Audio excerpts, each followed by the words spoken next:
Oh, it's 11 a.m. on the dot. It's the early bird edition of MTG Arena. Big fat MTG, so happy to have my international audience with me because we missed a worldwide here. Thank you so much for joining me at not our regularly scheduled time, which is at 6 p.m. But alas, the Midweek Magic Explorer event is due to expire in about 3 hours, and I wanted to get a second video of Ugin out so that I can marvel in his glory, and hopefully some of you will enjoy sharing that with me. So we're gonna do this in just a moment. Let's just quickly introduce the deck. There's not really too much to talk about. We just ramp with these guys and this, right? Adds double colorless. We use this to fix draws, or actually draw a card if we have the 2 mana to put into it, right? This helps dork even harder. Another source of colorless and a source of card draw should we need it, which sometimes we definitely will.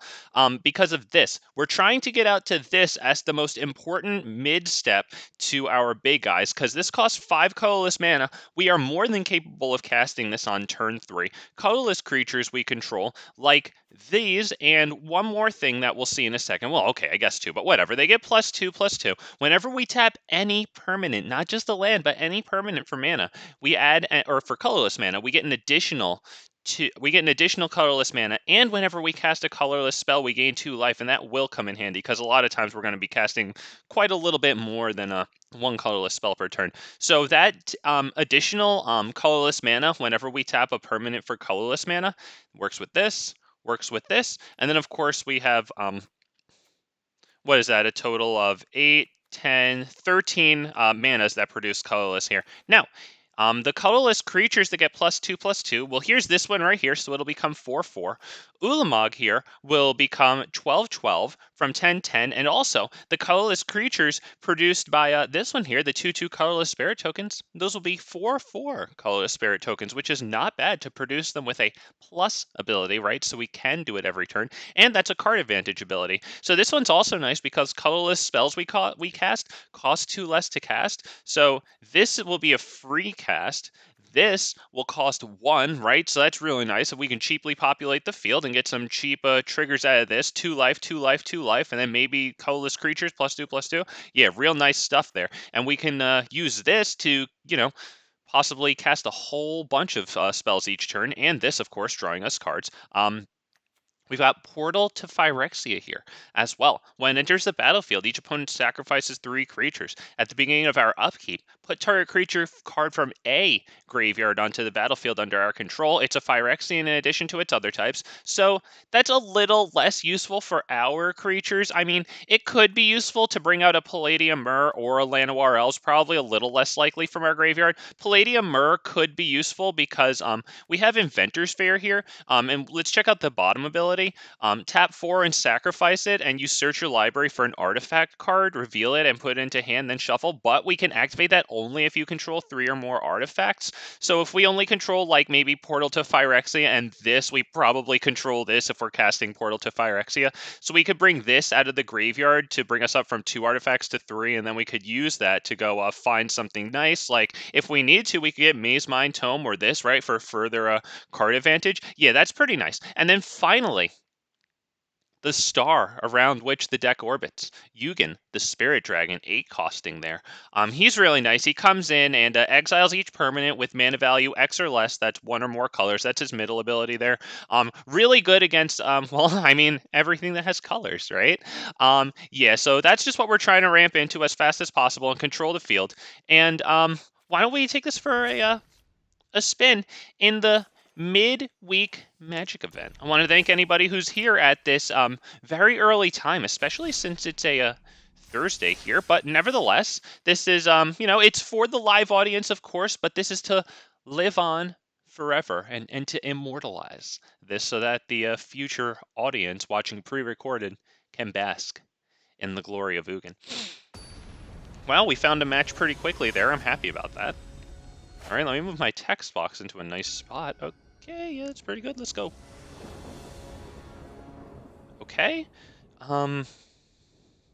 They go first, and Really, all we have is our only play right now is to get into this and start drawing cards, which we would start doing on turn 3. That's not the greatest, so I probably have to mulligan that. Oh man, this isn't the greatest either, but mulliganing down to 5 hurts. At least we go second. I definitely take this. We get rid of 1 Forest, 1 Elvish Mystic, we pray. So you can see we do turn 1 this, into turn 2 this, into turn 3 this. If, and only if, everything survives. Our opponent has alternate artwork, Old Gnawbone here. Pretty cool. Alright, hope and pray. He could eat a portable hole. We hope not. We'd like to get Palladium Myr out.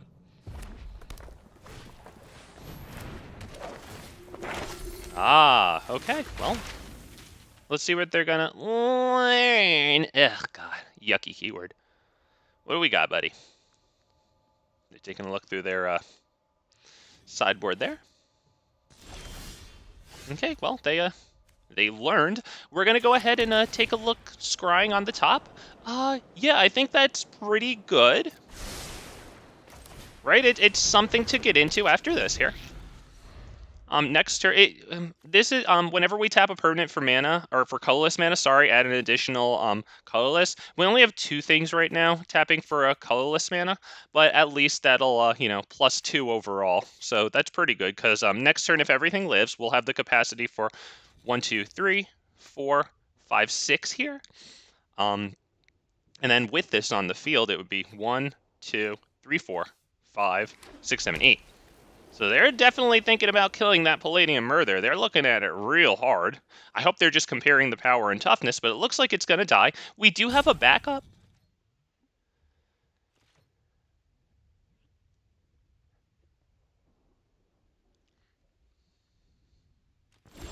Okay, I mean, if they're going to pass the turn to us, I don't see why I don't just drop Ugin here. Right?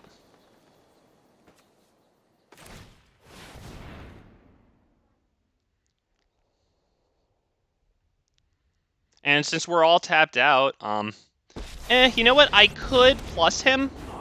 Actually, I could plus him. It might not be the worst thing in the world.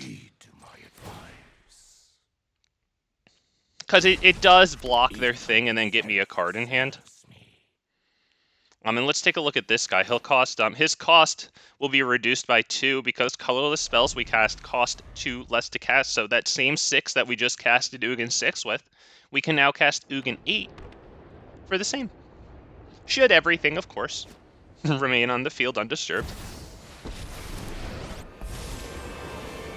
Death itself cannot halt my quest. Okay, well that's going to fall victim to a Ugin 8 there. We -4 it, and all their stuff goes bye-bye. Yep, oh, we definitely do this, because now we have Ugin 8 in the hand. They lose that. We gain that.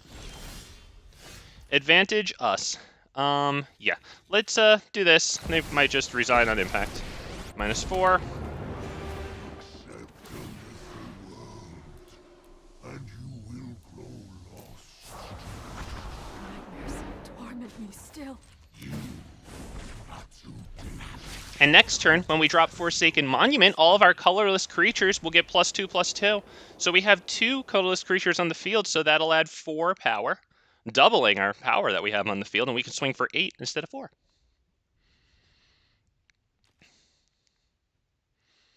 It looks like we might eat a Settle the Wreckage.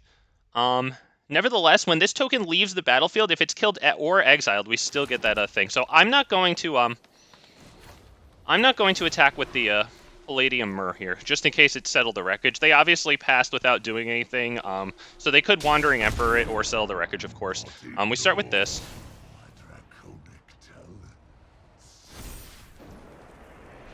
We're going to add another one of these, because even if they wipe, that's fine. We get the cards under them, right into the hand.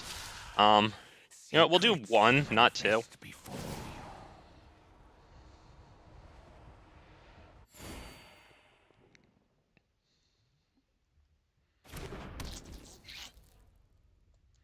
He said, oops. Oh, okay. We attack with this and only this.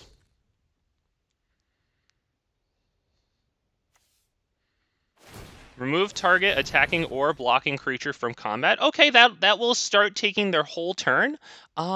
Perfectly fine. Go ahead. We have this dealing them 3 damage every turn. They only have one of those, and it costs 4 and tapping it. So right now, they could use 1 mana for their own stuff. Otherwise, they have to pass the turn. Okay, so they destroy all non-land permanents. That definitely sucks. We get those cards into our hand. Okay, so this is really good right now because we can tap and sacrifice it to draw cards. So yeah, we're going to do this into Palladium Myr. Okay, so well played by them. They had this, and that's really nice. Okay, we have to assume that's Doomscar.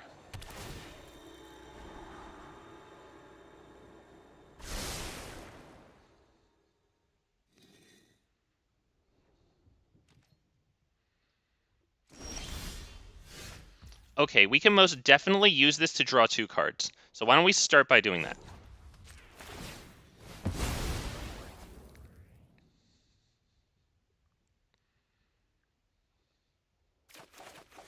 Phenomenal. We got that. Beast. That's freaking beautiful. Love it. This. Actually, maybe I should have... No, I couldn't have not tapped that. Okay, whatever. So we'll play this. There you go. That's our turn. Now, this is really nice to have because we will be drawing 4 extra cards with that over our next 4 turns. We'll gain 2 life just from casting it, because whenever we play a colorless spell, we gain 2 life. That might be a little irrelevant, but it's only irrelevant right now. We don't know if it'll stay irrelevant forever. It's giving our colorless creatures, once again, +2/+2. It only matters on this one, but it still matters for something. Another 1. Okay, very well. We still have this in hand.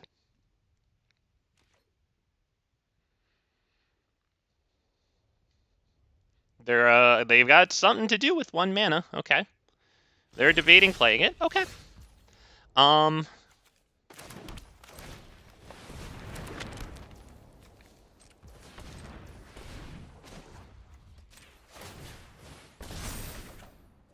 Not bad. We'll keep that in hand for now, I think.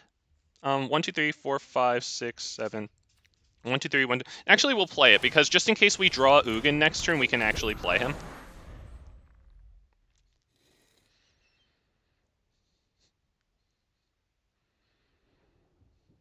Alright, dude, running board wipe tribal. What you gonna do?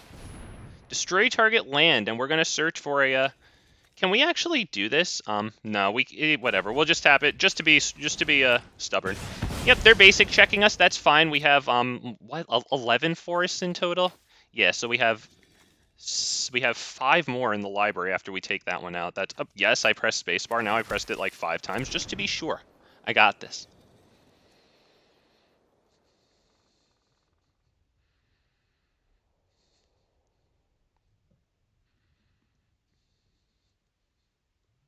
Nice, so I would assume that they're running 4 of those, but at least it doesn't straight destroy. You know, it still lets us look for the card in our library, which thins out the library. It takes away a source of colorless, but, I mean, we do have a lot of mana at this point anyway.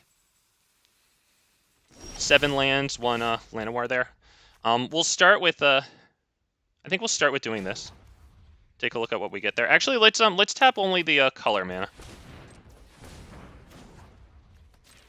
We can't really attack with Llanowar Elves because they have the land to remove it from combat. Okay, so we'll do 1. Yes, please. 1. No, wrong one. Sorry, this one. And we'll pass turn, holding open the capacity to tap it, sacrifice it, draw 2 cards. I assume they're just looking for their 3rd copy of this. I assume they're running 4. It looks like they're going board wipe tribal. So we do this. We draw 2 cards. Not bad. We lose this, but at least we got 2 cards out of it, right? So it replaced itself. That's their 3rd one of those. We have 7 lands on the field, 8 and 9 in hand. Not bad. We'll start with this one because we get a scry. Yeah, I actually do want that because it gets me 2 more cards on top of it.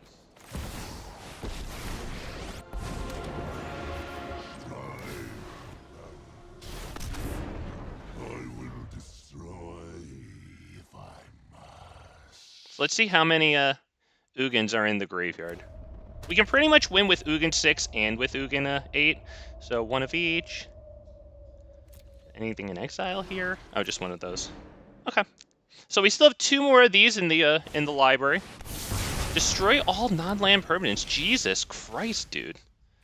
Exile all graveyards. Does it really matter? Why don't we just go this, and we'll pass the turn right there. Wow, are you gonna do anything? Look at this dude. He has board wipe, tribal, and stuff like this, which is basically Maze of Ith, but like balanced. It actually is Maze of Ith because it has a maze there. Oh, that's cool. Oh, it's definitely a callback to that. Create a 4/4. If this spell was kick, okay, yeah. Wow, plenty of stuff there. So we're gonna go ahead and sacrifice this. They're looking really good right now. That's 16 power on the field. Okay, yeah, this is pretty rough. So we need something nice right now. We did not get that, so that's looking pretty good for them. We will destroy one of their angels, which doesn't really make a difference, but it takes 4 power off of their field. They have to attack it with one of their things. We're still on a 2-turn clock, which definitely sucks. So why don't we play both of these? Honestly, I'm just happy that they got to their win condition. About freaking time. So it looks like they'll most likely kill Ugin and then swing at us for 8.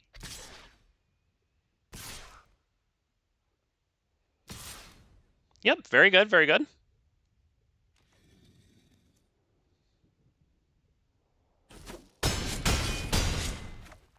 So we have 2 turns to do stuff. Since we have 14 life here, they have 12 power on field. Okay, that's not quite going to cut it. It is nice because it will destroy their land there, and we can definitely use it to, you know, thin the library out. But yeah, that's looking like it's probably about it.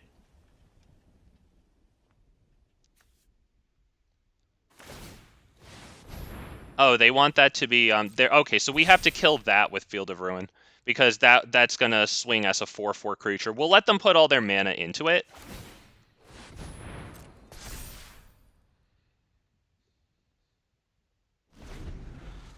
And then we'll kill it with Field of Ruin.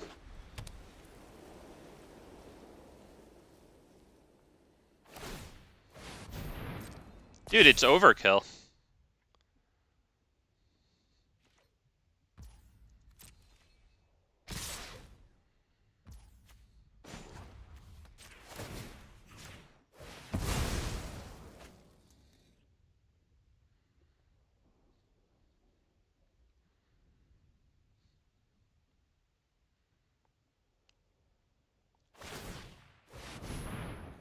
Oh, okay. All right, so we have pretty much one shot to draw the Ugin, which is the only thing that can do it for us. I don't think even Ulamog is going to do it for us here. Oh, Portal to Phyrexia could do it too, actually, because they'd have to sacrifice 3 creatures. So that one would actually be good. Wow. Okay, we get it. Good game. There you go. Oh, wow. Honestly, at least it didn't take him forever to create the angel tokens, right? Not bad. Good game. Board wipe tribal. Damn. I don't blame the dude. Given the meta of this, it feels like he's doing kind of a similar thing to what I'm doing. Because, like, I thought that people would take the opportunity in midweek Magic to play some of the cards that don't really see use. How naive I was. They just took the opportunity to play, like, you know, Liliana or Enigmatic Incarnation or Greasefinger Red deck wins. Just whatever other, you know, greater than 50%, closer to 60%, excuse me, win rate decks that are also at the top of the untapped.gg, you know, copy this deck, win a bunch of games list. Yeah, I don't blame the guy at all. As a matter of fact, I kind of like that. I like him. He's like another soldier. I don't know if he feels the solidarity with me like I do with him, but yeah, he's another soldier fighting against the goddamn freaking netdeckers. So, tip of the fedora to him. We're going to mulligan that. A little slow there. We keep 6. We send away. I mean, we probably send away one of these, even though we don't even have the green mana to cast the Elvish Mystic, which actually sucks. So we'll just hope that this one ends as fast as possible, because it's not looking too good here. We do get a nice scry out of this, and we get another one too, so we keep that, of course. That's going to be a real nice pickup there. We're up against black, so it doesn't look like our stuff is going to stay around. It gets -X, or X's number of snowlands you control. All right, yeah, that's pretty annoying. So we're going to lose our first one here. But nevertheless, if they want to kill that Llanowar Elves, then they'll have to find something else to do for this.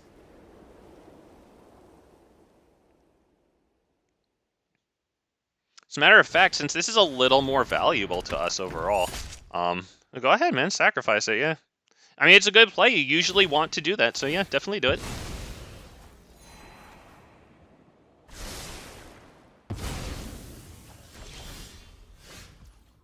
Let's see. I think we will do this.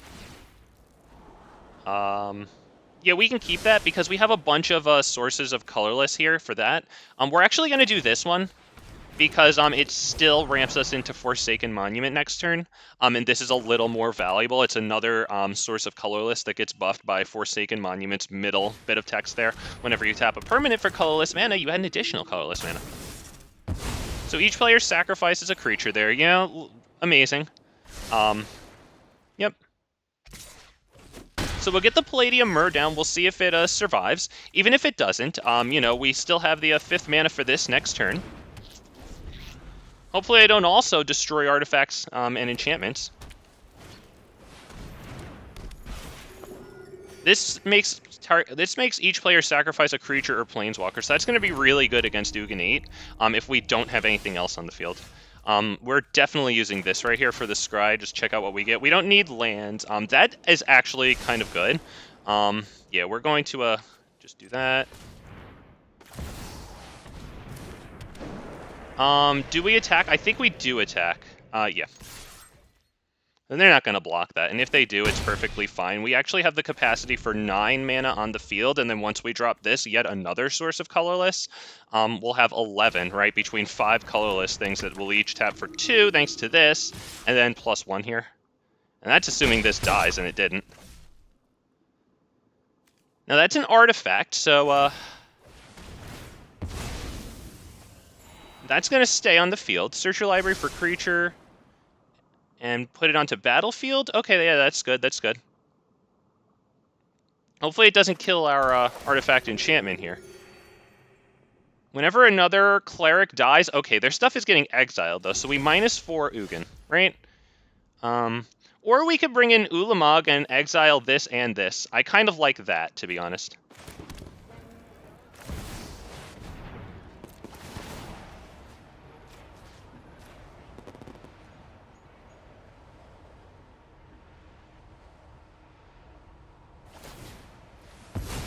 Okay, so it gets sacrificed, which sucks because then they get to do that effect there.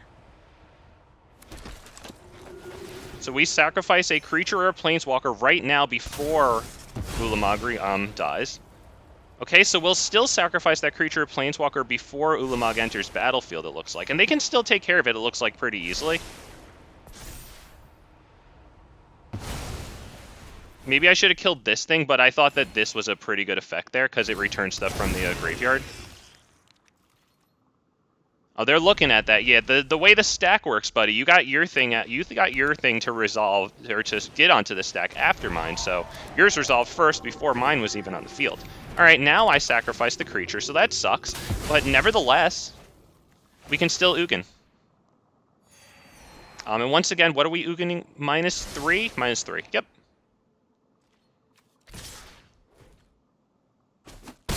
And they'll be able to activate that once, which is really annoying, but I don't see what else they can really do with it. So why don't we do this?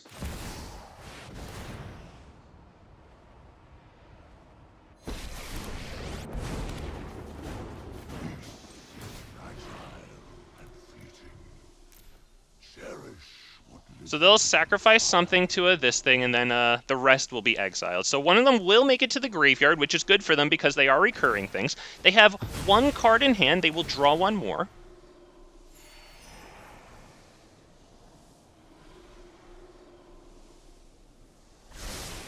And they bottom their Scry. Okay, that's probably good than keeping it on top, right? Because we don't know if this card now is going to be any good. They could just have, like, 2 lands in hand. Okay, this is not going to kill my thing. Is this going to kill my thing? Alright, well, that didn't do it. So, we can minus Ugin, actually, for a 4? No, I'm not going to minus 4 him. So we'll play this guy. We'll kill this thing. Does this only kill creatures? Yeah, target creature. Okay, yep, so minus that. Or, wait, hang on. Now I can minus 2 him. Yep.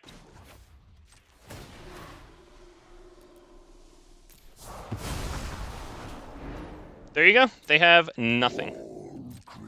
As a matter of fact, we can exile their graveyard if they do any recurring stuff. Right? 2, sack it. Each player sacrifices a creature or planeswalker. Yeah, that's fine. We'll sacrifice this one. Yep.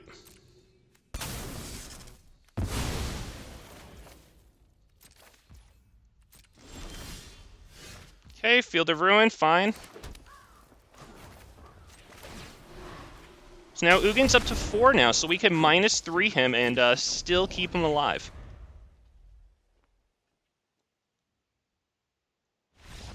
There you go. There you go.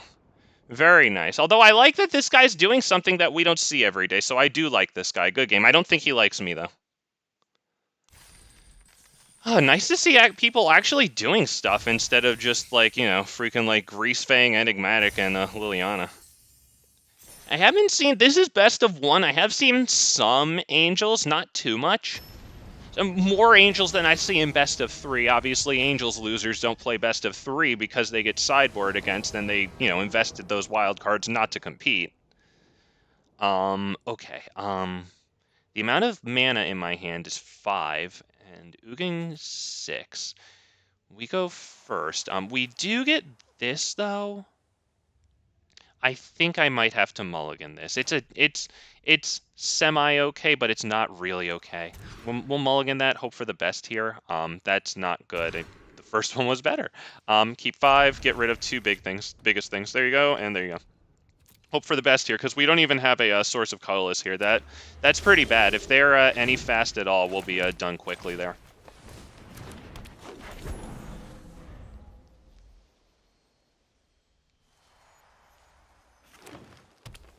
Wow, okay, a 4th color. Wow, okay, all right. Sacrifice it. Yeah, Astro, what's up? A wave right back at you. I'm good, man. I'm just running the Ugin thing right now. I'm the bad guy today. I'm the guy that I talk about. But it's nice to have you, man. I appreciate you showing up. This isn't my usual time, so shout out to the notification squad there, man. I appreciate you. We take that one. Okay, they have this, the prototype, out. That's very good. I think we go this, actually, because this isn't even going to get us any more mana, you know? So I think we have to do this. Hope for the best there. That's the turn, yes. Now, what's the ward here? We have to pay life. Oh, pay life equal to its power. So, okay, it's 3. That is big. But we can actually give them a card so that it doesn't attack. So I will actually not kill that right away. So we can do this, right? And then maybe... Do we minus it? Let me take a look at this. Create, but sacrifice it. Oh, we should probably kill this thing, I think. Yeah. When you understand reality, you bathe in... Okay, so right now what we're going to do is we're going to chump block this, and we're going to give them the card off of this just to keep Ugin around so that next turn he can make the +1, right, and then make the creature there. And then we can also play this so that 2/2 colorless spirit token is, yep, we will take that action. Oh, sure. Oh, sure, let you talk. Oh, no, you don't love the sound of my voice? Oh, poor taste, Richard. Oh, God. And he got the crying emoji. That's a great emoji. I love the emoji, man. Very good, very good. Okay, we have to block that with Menace, which sucks. But nevertheless, blocking that means that we keep Ugin.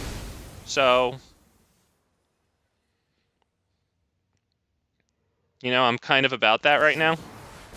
Okay, we lose that. That sucks. And we actually really needed the land there, but we can still drop this, because, you know, Ugin reduces the cost of colorless spells.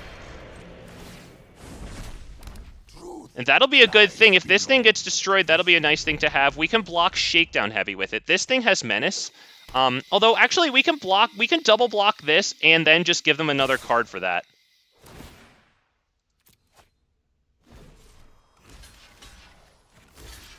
Because now that thing dies unless if they kill our thing. Yeah, so that actually died. We still have this, so now we can double block this, another Menacer. I tried to say hi, but it wouldn't let me. Are you... Wow. Are you sure, Richard, it wouldn't let you say hi? Are you sure you just didn't want to say that? No, I'm kidding, bud. Welcome, man. I'm really happy to have you, especially since, you know, it's not my usual time here, but this event here, the all-access event, ends at 2 p.m. Eastern Standard Time, so I guess that's 11 or noon for you, sir. So, yeah, if you're interested, get that one in. Fast green Ulamog. Yes, sir, Ulamog is in this one as well. Yes. I'm not gonna lie, I'm doing it because, like, as creative, as fun, and cute as I can be, I didn't put too much time into the decks. Honestly, December 6th was my birthday, so I was out doing other things. But then I came back for the second day of the event, and I just wanted to get right into it. I put that one deck together that I had already mostly composed in my, you know, decks that aren't finished lists. And then I just got my butt whooped by Liliana, and I said, okay, if you can't beat them, join them. And so now I'm playing, instead of the Simic Hydras that I had, I'm playing this. And that is getting double blocked. We'll lose both of those, but we get 2 cards in hand, one of them being that, the other being this. Since Ugin reduces the casting cost of colorless spells by 2, we'll be able to cast that Mazemind Tome for free. Yeah, check that out. Card advantage for free. And we could start with a nice Scry here, too. That's going to dork for 2 mana. We will keep that because that's a colorless card advantage there. Let's see. Let's play this. I actually want to draw this right now. So we will do exactly that. Because I should be able to cast it, too.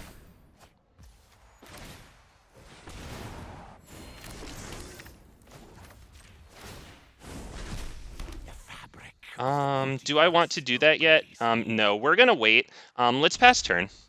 They're gonna get a bunch of counters on this, which kind of stinks. Maybe I could have minus this, but no, because that would have been -3. He would have died. I think I'm okay with keeping him on the field. It also reduces the casting cost of this. Okay, they get Shieldred.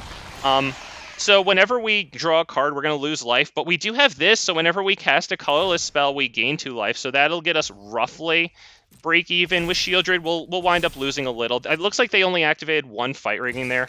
We're obviously going to block, and we'll get another Mazemind Tome in hand, which is pretty cool. We do that. We can -4 Ugin, and we'll only take 2 damage off of Shieldred. Or, well, actually, big fat MTG, it's life loss. Okay, yeah, you're right. Okay, yep, yep. We lose the life to Shieldred. Yep. That's fine, buddy. Enjoy it. Enjoy it while it lasts, bud. -4.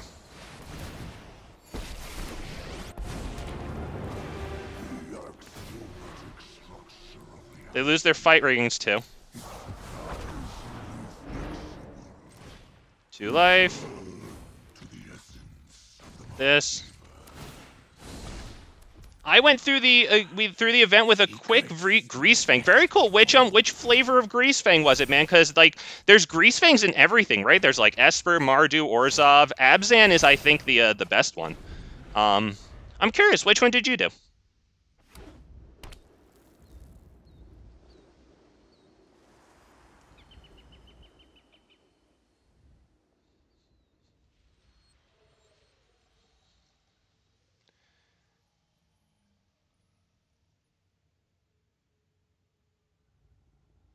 Oh, Richard hit me with the, oh, thank you, sir. I see. Okay, yeah, I was like, what the hell are those? Okay, that's like streamers and birthday cakes. Thank you, sir. Thank you very much. All right, they are definitely debating what to do, which tells me that they might not have the solution right now, and they're trying to figure out the best way to survive. And I mean, honestly, this is a great way to survive. It's colorless, I think, right? They didn't cast it for the prototype, so it should be colorless. With different mana cost, color, power. Okay, so it would be green, so it would be able to get Ugin there. Okay, so they killed that. That sucks. They'll probably go after Ugin the Spirit Dragon, I'd imagine. That's probably the stronger one for them to kill. Although, I don't know. They might want to reconsider. Yeah, that one's probably the better one for them to kill. We can get 2 Llanowar Elves on the field to dork this. It doesn't have trample. And XX... and the token that it creates also wouldn't have trample. Okay, cool. So let's start with this. Let's activate both of these really fast and just get a bunch of cards in hand. See what we're going to do with them.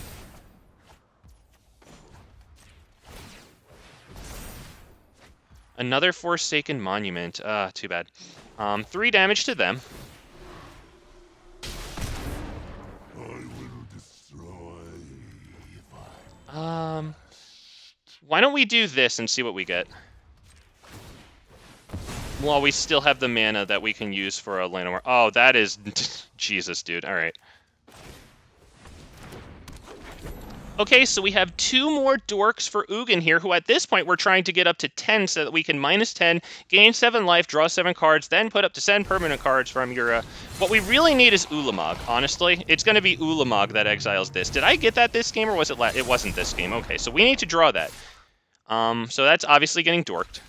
Or chomped, whatever.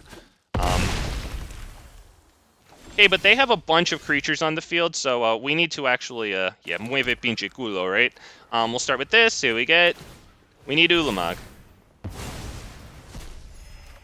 Even if we can't afford Ulamog, we'll still be able to at least get him onto the field next turn. You know, that really sucks. That's a nice scry, though, for next turn. That's pretty cool. So we'll get this onto the field. It'll be 4/4, same with the next one.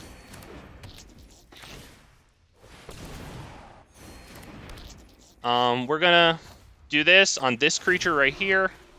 So now they can't swing in and destroy 3 things. That's pretty good overall. No attacks. Actually, if they don't power up their 9/9, I will triple block it. At which point they'll probably tap 5 and sacrifice it for the Golem token. So maybe I shouldn't do that. Maybe I should block this with a 4/4 and chump the other thing with that. Target opponent reveals their hand. There's really nothing in it that we need to get rid of. They'll probably get rid of the Ugin Spirit Dragon. I have to assume getting rid of the Forsaken Monuments doesn't make sense. And honestly, that's fine because, I mean, we have one on the field and they're not killing it this turn. As a matter of fact, we're getting rid of that right now. That was a mistake because now they can't even tap in and sacrifice it. They just fucked up royally. That's it. That was their one shot. Because now we just -5 this, it gets rid of this, it gets rid of this. They just threw the game away. I think they're a little flustered.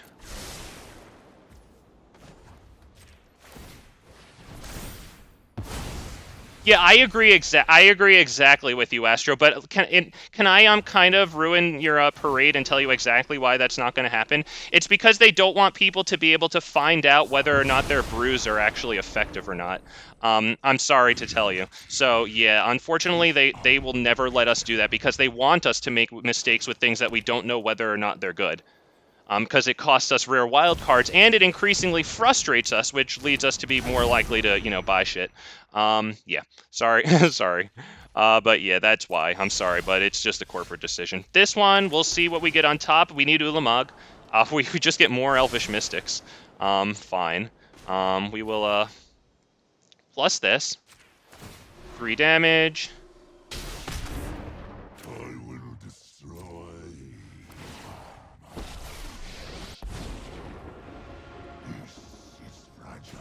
3 damage. And that one is actually really close to -10ing too. The only problem is that we really don't have any good defenses for it. Okay, they get Jix, which has 3 toughness, so it's just gonna freaking die. So I don't even know why they did that. Yep. +2. Right there. We're gonna do this, and I think we can go ahead and pass the turn there. So now, hopefully when we gain 7, draw 7, blah, blah, blah, blah, blah. Yeah, hopefully we get that Ulamog there. Okay, that's not going to come in and destroy my boy here. We really need something good here. Because I'm actually of the mind to -7 Ulamog, or Ugin. Do I do it? Because the thing is, we could just get into an Ugin and destroy this thing. So they destroy target artifact and enchantment. Okay, so if this doesn't get the shield counter, then that's all right. because when we destroy it, it won't be like not destroyed, right?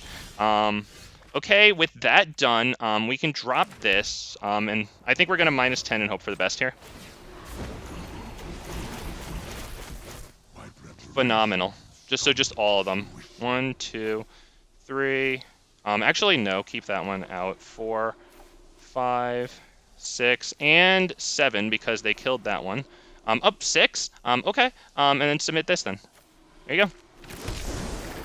Get all sorts of things on the field. Oh boy, there it goes. Yep, and we're drawing cards too. We're drawing cards too, baby. Oh, poor guy. That's it. Good game.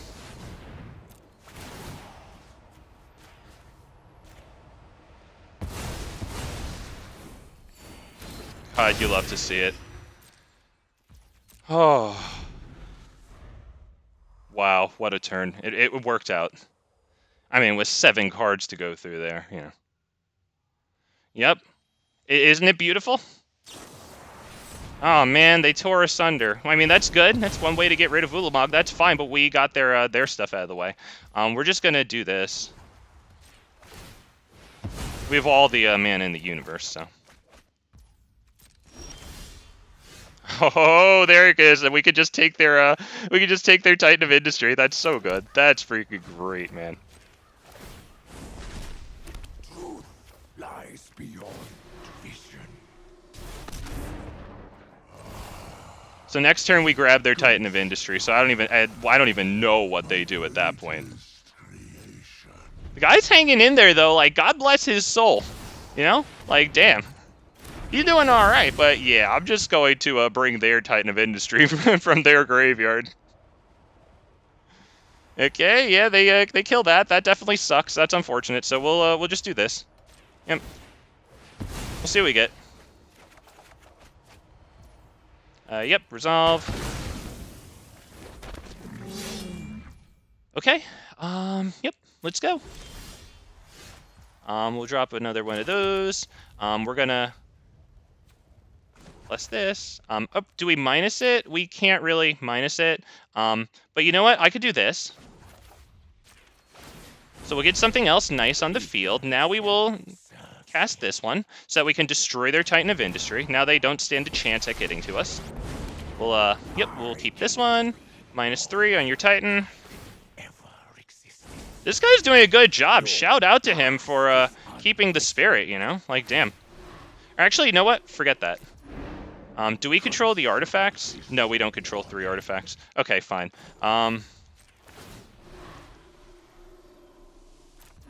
I got a better idea. -1. I want to get rid of the token.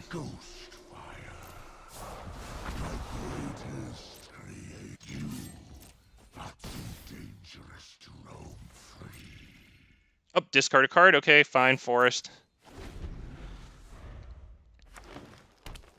Damn. Fedora's off to this guy. Holy shit, he's really sticking in there. I assume he's going to destroy target artifact and enchantment. We have a backup for it, so it doesn't matter.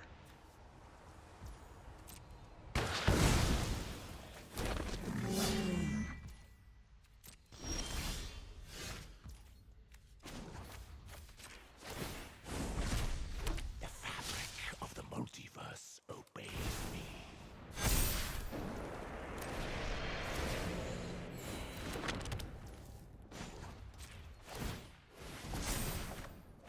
Wow. All right, we're going to drop a forest. It doesn't really matter. We're going to -1 this. Get rid of that. And which one do we attack with? Do we attack with either one? Yes, this one. Because they'll probably block that. And then we get the Mazemind Tome. In main phase 2, we cast it. We use it for the draw. And if we can get if we have 2 out of 3 artifacts to activate this. Because if we can activate that, then we'll search for a portal to Phyrexia. Yep. Come on, artifact. Oh, baby. Oh.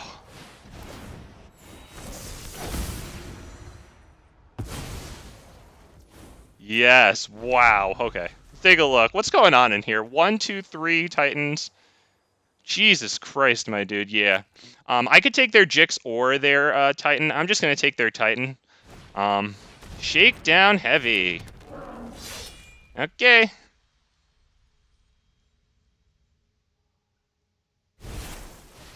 Phyrexian Fleshgorger. Nice. Oh, wait. Can we take a Phyrexian Fleshgorger for them, or did we exile them all? We exiled them all. Okay. Okay.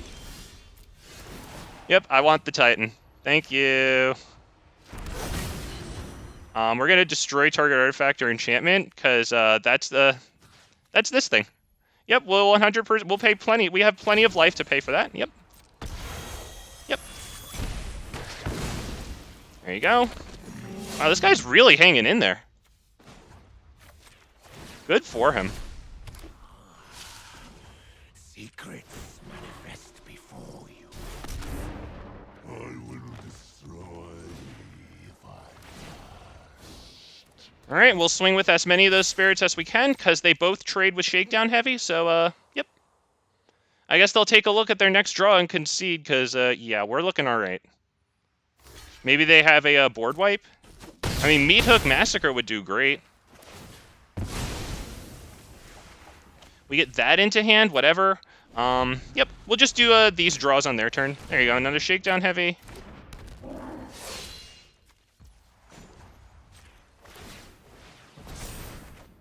Oh, boy. Yep. We will get more Titans of Industry, because that's funny.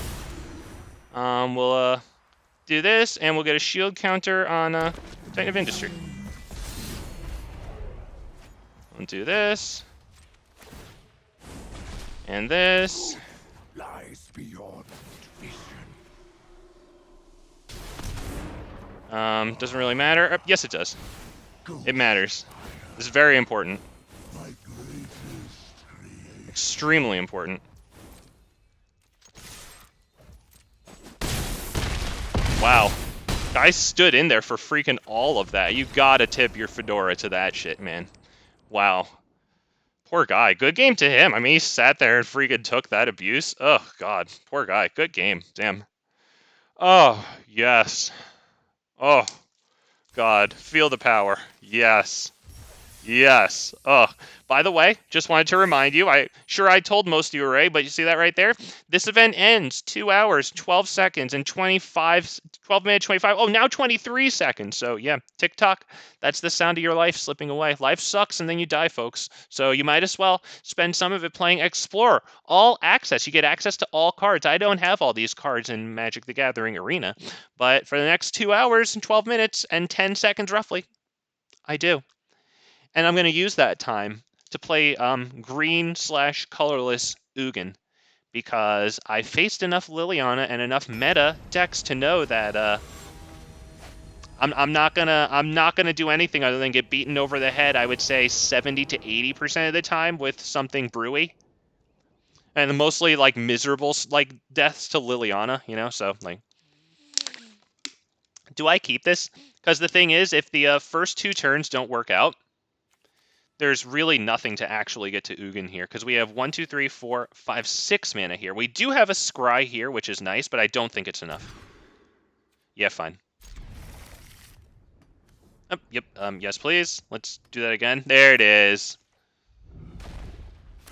Oh, that looks like Bahamut the Aeon from Final Fantasy X. Okay, we'll do that. It's like the exact same color scheme. Click it. Oh, nice minimalist animation there, and by that I mean fucking nothing. Okay.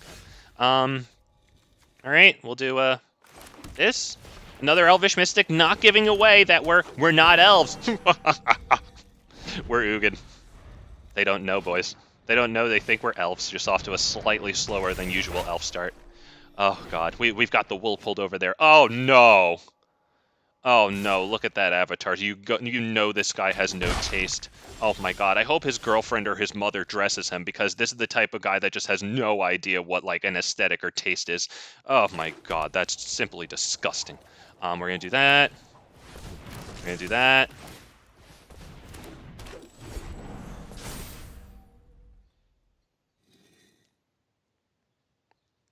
Okay, this costs 3. This is 2. So we're just keeping a tally of what we need to do with Ugin here. And this turns over into something next turn. So yeah, it's fine. Instead of using this to like destroy one of their permanents, I think we'll just Ugin it up here. Ugin it up.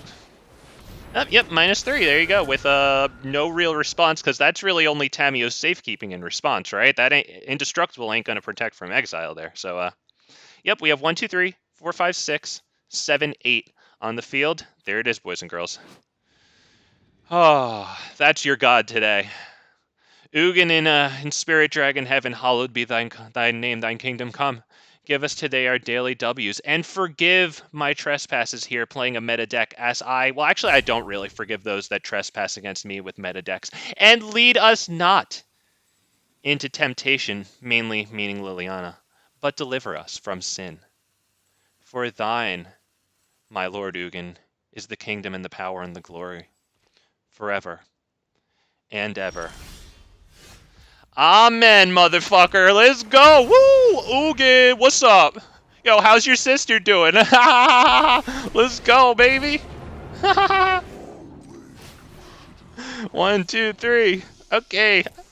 Wow. Oh, there it goes. And it's gone. Like the banker from South Park, right? When Kenny invested his money. Now, we lose our boys. That does suck. That's annoying. That's 3 of them. But we have the Ugin. We even have this. We also have Ugin 6 in hand. So if they bring down one thing, we can kill it. If it has 3 toughness, which this doesn't right now, I think, yeah, the token it brings around, or whatever. It's not a token, but it has 4 toughness. Whatever. We can just minus Ugin. Yeah, we can minus Ugin right now on this. That's perfectly fine. We actually get a really nice scry here. Palladium Myr, I don't think we really need that right now. So let's go ahead and do this, see if they just resign to that. We're going to hit this one on the one that isn't Michigo's. So is this one the one that's Michigo's? Nope, that's the Restoration. That's the one that goes. And you know what? As a matter of fact, we'll just plus this one right now on them. Because we don't really need to -2 this right now. It's inefficient since it would be an X for 1 trade, right? I guess loyalty counters for 1. Now when we -2 it, we kill 2 things, right? So a little better there. They're not running red, so they won't have the Rune of Haste, which is like that red enchantment, right? Enters the battlefield, draw a card, and then enchant a creature +1/+0 in haste. Oh, dude. Come on, man. Come on. You know. Well, then again, that's the amount of sense that you get for running that. Oh, God, that's disgusting. Come on, man. Have some decency. Like, what are you doing with yourself? Have some respect. Not for me. For you, man. Come on. What are you doing? Ether itself, 1, 2. All right, bye-bye. There they go. And they're gone. God, you love to see it. I mean, you don't really, but this is what it's come to. They take the opportunity they have to be creative with the thousands of cards, and granted, out of those thousands of cards, thousands of them are in fact draft chaff, just like the lower powered creatures for the drafting environment. But yeah, I don't know what this guy's doing. I mean, he's hanging in there, so I guess we got to give him some credit. You know, I tip my fedora where it's appropriate. You know.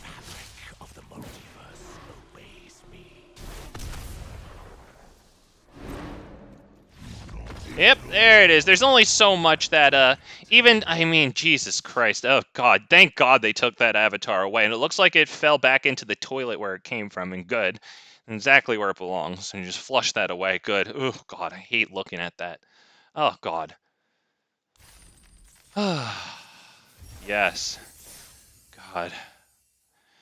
You know what I'm most happy about is that I'm doing this deck at a decent pace, and I'm on a mouse pad. So I'm going to go reach over with my right arm. I'm going to pat myself on the back of the left shoulder. Good for me. Mouse pad, by the way. All right. We're up against solos. With the really nice new, what's that called, avatar from the battle pass. By the way, I just got a duplicate rare or a 5th rare from the do I keep this one, by the way? Because this isn't horrible if I can get to this and draw cards, but the thing is that requires like everything going perfect. But yeah, I got the last gems that I need for the battle pass, so we'll be opening that in the not too distant future. So that's kind of cool, right? And then I'll be getting packs for the next like couple of months or month or two, whatever the hell it is, at a slightly increased speed, right? And maybe some more rares in the decks or whatnot. That's probably going to be a few upgrades to the 5-color Joda Historic Brawl, because I've been having a freaking blast with that. And I hope that you guys are enjoying it because, I mean, that's what I've been freaking loving, man. Oh, that Joda is so much freaking fun. I am gonna wait like, you know, like 2 weeks or so before I play it again. You know, I don't want to play it out, you know. Oh, blue-white. Oh, okay, cool. He passed his turn. Oh god, I'm ready to sleep. Wow, that's amazing. The blue-white player passed the turn. Wow, would you believe it? Okay, I think we want to play this so that way when they counter it, we resolve that. Is that what we do, or do we resolve this so that we can do this? I kind of want the Mazemind Tome, honestly, because it gets me 4 cards over 4 turns. Okay, and now we'll try this. We still have 2 mana open to get around some counters. Alright, do I attack? No, because they could Shark Typhoon for 1. And if I attack, then I can't tap this to draw the card, I guess. Oh, are they Greasefang? Is this might be Esper Greasefang. Let's see if they put any vehicles. Yeah, there's the vehicles. So we'll probably see Greasefang here. Unfortunately, I tapped this thing to exile all graveyards. Yeah, this is unfortunate. If they drop their Greasefang, they've got it, because I can't really recover from that. If they don't drop their Greasefang, I can, oh, we're exiling your graveyard, buddy. Oh, that's why we have this one here. Oh, you love boys and girls. God. He might resign to that. I mean, he might have more stuff, you know, but yeah, this is looking okay for us right now. We're actually going to hold that open. Let's see, what do I need? I need 3 lands total, right, for this? So let me see. Can I yeah, we can do this. Draw that.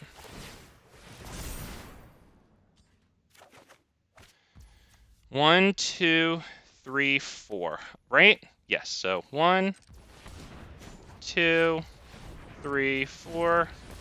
Drop this.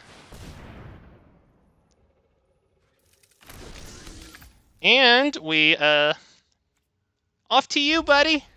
Drop your Greasefang. I want you to put more vehicles in the graveyard. Oh, good job. Let's see. Did they get the hint? Because I did hover over that super hard, so I wonder if they were curious enough to take a look-see themselves.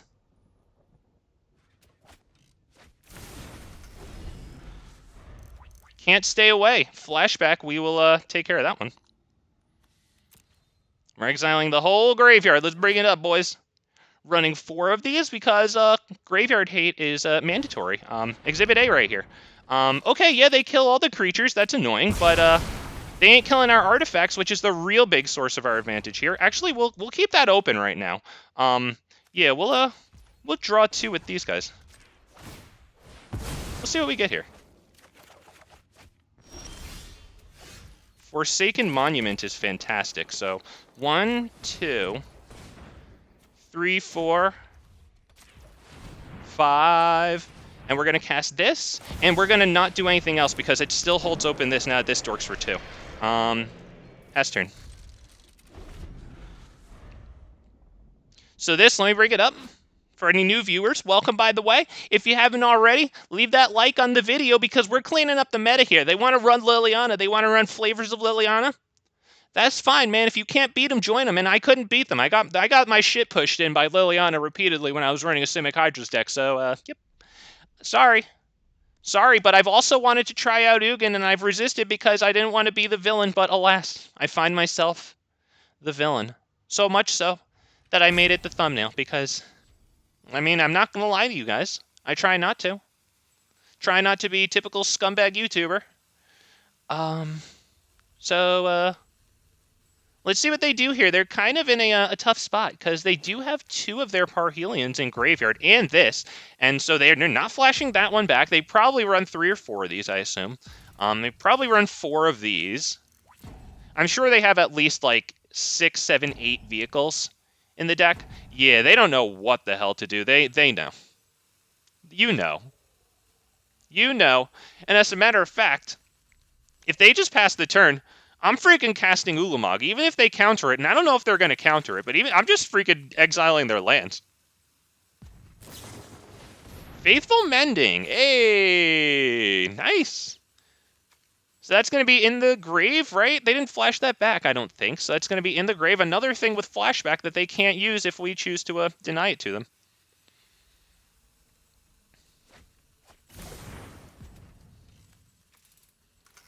Yeah, they have a lot of flashback. They have a lot of value going on in the grave. But they don't have the blue and white to cast this right now because they only have one source of blue and white here, 2 blacks. So, yeah. Oh, boy. Oh, boy. Nope. I don't know about that one, buddy. I'm getting on my nope shirt here. I don't think that's going to happen, dude.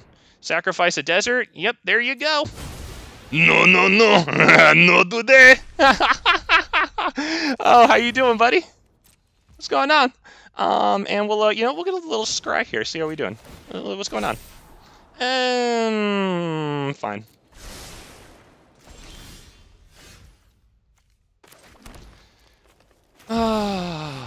Yes. 1, 2. Get rid of their sources of blue and white. God, that feels good. God, yes.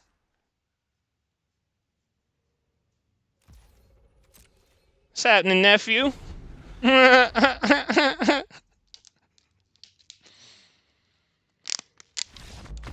What's happening, nephew? Oh, nothing. Just called. Looking for some Greasefang players to suck on my balls. Ooh, well, you hit the right player. I can get you with that. Give me 16 minutes and I'll hit you right back. Oh, man, we got him. Boys and girls. I'm a white boy, and I like to rap, because all it is talking in rhythm. Don't let people tell you that you can't. All you have to do is talk in rhythm. It's the easiest thing. Okay, wow. I love doing that to the metas. It's a little less satisfying when it's to people who are running non-meta decks. Like the first guy, or one of the first guys that we started this stream with, he was doing like board wipe tribal, and like it was really annoying to face him, but like at the same time, like I don't blame him for doing what he's doing given the meta. I mean, there's elves running around. Reg, do you want to come up? It's my dog. Sorry, I'm not talking to you guys like that. Reg, come here. We mulligan that. We keep this. This is, yep, here, he knows. He took one look at the name. He knows. He knows. All right, sorry, I have to help my dog. You don't want to come up here? You hate me? Oh, you're smart. Good boy, you hate me. It's good taste. All right.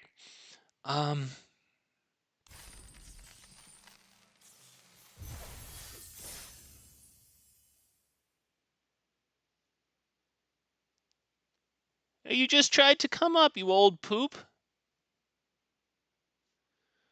Oh, you want to do it by... Oh, good boy. Look at that old piece of shit. That's why I love you.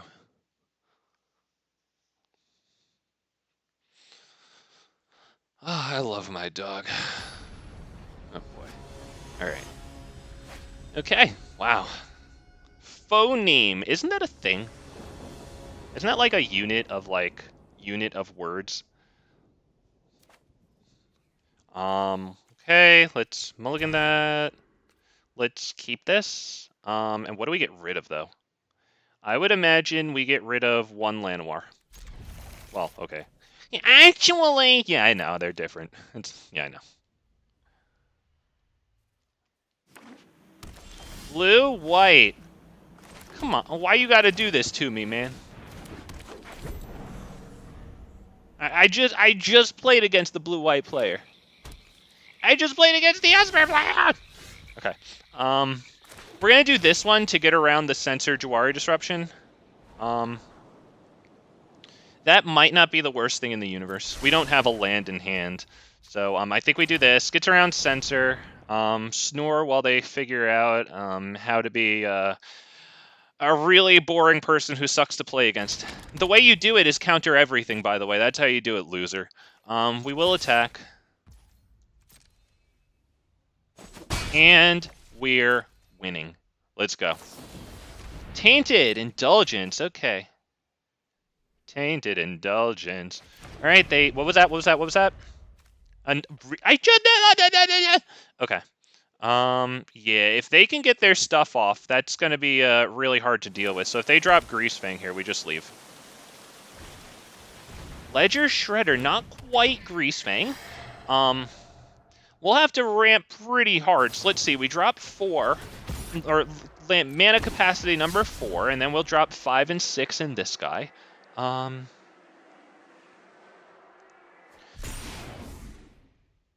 Okay, yep.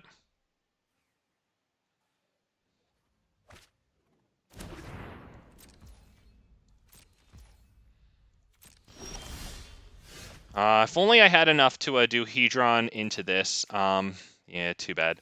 I guess we could do Hedron, though, because then we can get a draw out of this, which isn't terrible. Right, because it dorks for 2 colorless, and unlike the creature, it's not summoning 6, so yeah.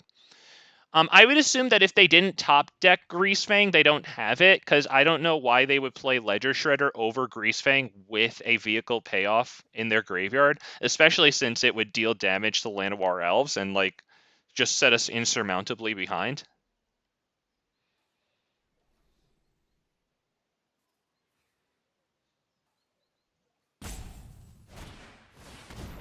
Interesting. Okay, so they do get it. Okay, see, okay, we can get Ugin onto the field and kill Greasefang, which would make it a little more difficult for them to crew this next turn, and this still sucks because they kill Llanowar Elf. But if we can draw a land, then not all is lost. If we don't draw the land, then pretty much all is lost. We take 7 damage here. It's not the worst thing in the world, but it's pretty bad. Yeah, that doesn't have color. Yeah, just making sure. It looked a little white to me. Why don't we just do this? Stop bugging me for it. There you go. We'll let them take the rest of their turn smoothly. Okay, that ain't it. But we have one more chance. See what happens here. Okay, their vehicle goes to their hand. Let's see if they can discard it again. I'm sure they are capable of doing that. 1, 2... Okay, so we could do Palladium Myr. Let's see. 1, 2, 3, 4, 5. So we can do, I guess this and get the draw, or we can do this and the elves. I think I kind of like that. Because, do I, or do I get the draw? Because they're going to be able to kill one of the dorks, but at least one of the dorks, I guess.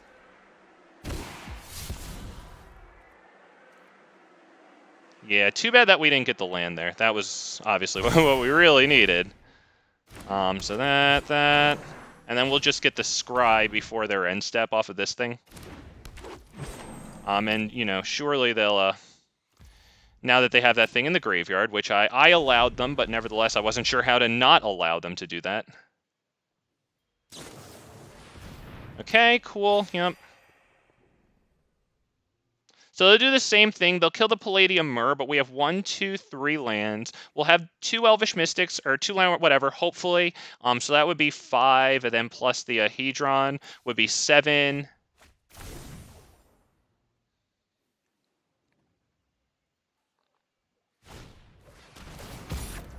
Thoughtseize, that definitely sucks, but either way, whichever one of these we keep, we can use the other one to some pretty good effect.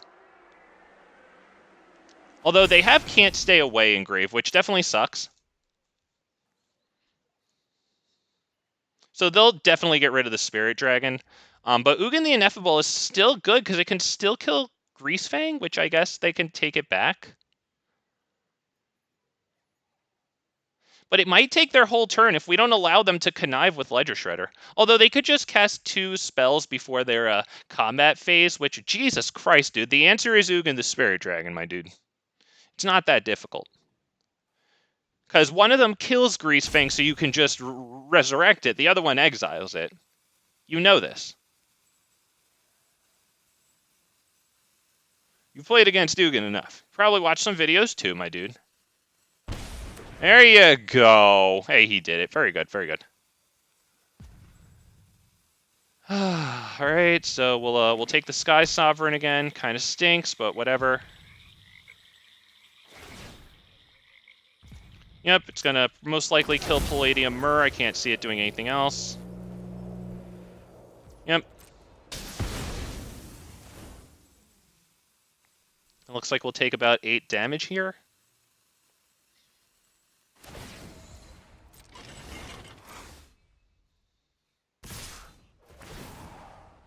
Oh, 11 damage, right? They'll probably, Oh, okay, yeah, that sucks too. We can still hit the Ugin Ineffable, though. The problem is, I think that they would just resurrect Grease. Oh, wait, they don't have Can't Stay Away, right? I mean, they might have it in hand, though, to be honest. Okay, yeah, that sucks. So we really need the land here, or else that's it. That ain't gonna do it. We do not have that kind of mana.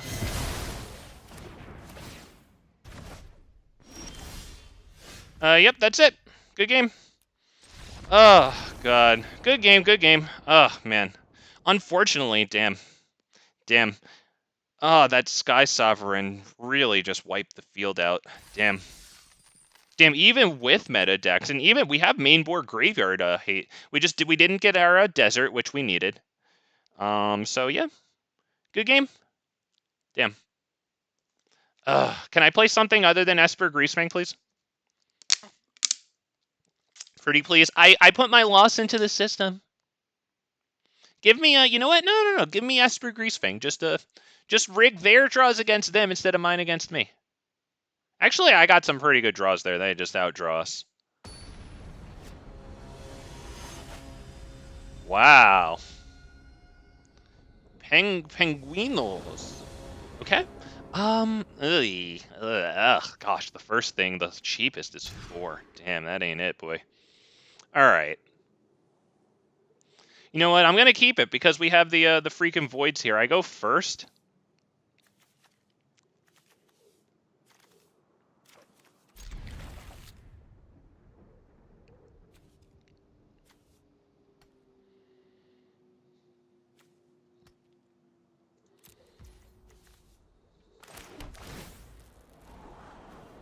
Okay. All right, I get it.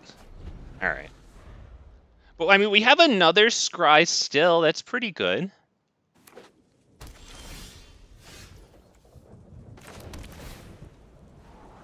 Fucking really? Is there anything useful that I can use, maybe?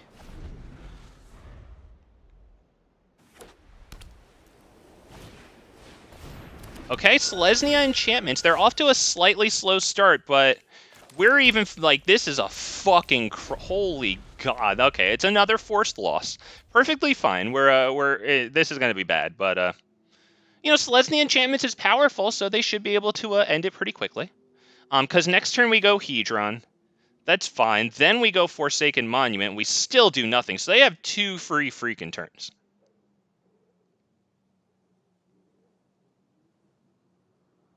Christ almighty, dude. What are you doing? +2/+0 in trample. That sucks. They might not do anything else this turn. We'll see. Maybe they'll just drop the land main phase 2, in which case you're such a good player. Jesus.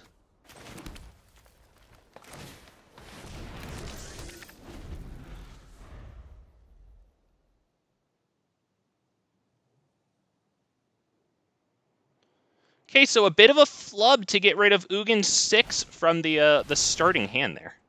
I was thinking maybe we'd scry into a 1 or 2 coster. Nevertheless, it looks like we're just about done here.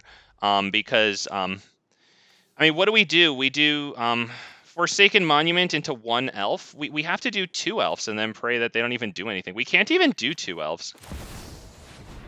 Wow, that was a fucking stupid game.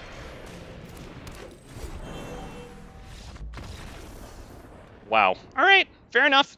We put another loss into the system.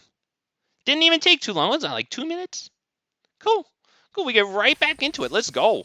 Damn, that guy's happy. Maybe he got one of his what do you call it? Items or rewards from this. Although at this point, I would think it's an all access event. Like, you know, it's near the end. It's pretty popular, right? I mean, they keep all the cards from us so that they frustrate us into buying them. So, I mean, I would imagine this is getting a lot of play here. Okay, yeah, we at least we go second, so we're up a card with the first draw. Oh, God. Jesus Christ. You know, I have things other than, like, 1-costers and 9-costers.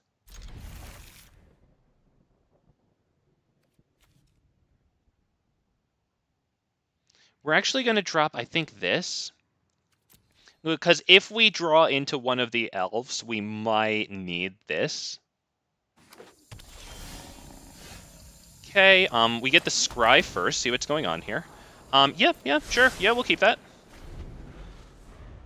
It's kind of exactly why I kept the forest over the other land, which is a source of colorless, so it is a little better in this deck.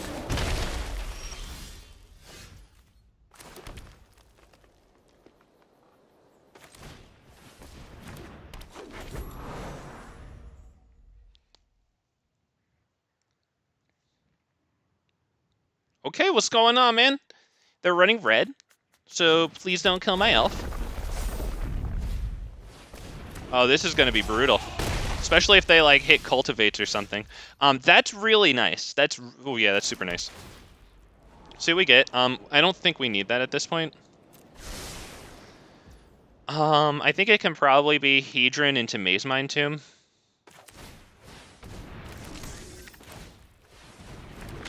Why don't we just do this right now so it stops bothering us? Another one? Okay, dude. So 1, 2, 3 lands, 4 with the dork, 5, 6. So that is enough for this guy. Christ almighty.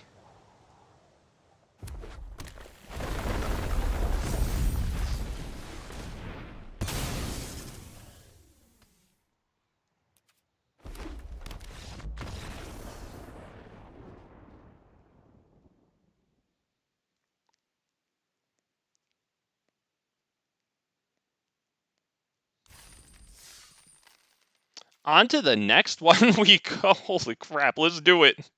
On to the next one. Wow.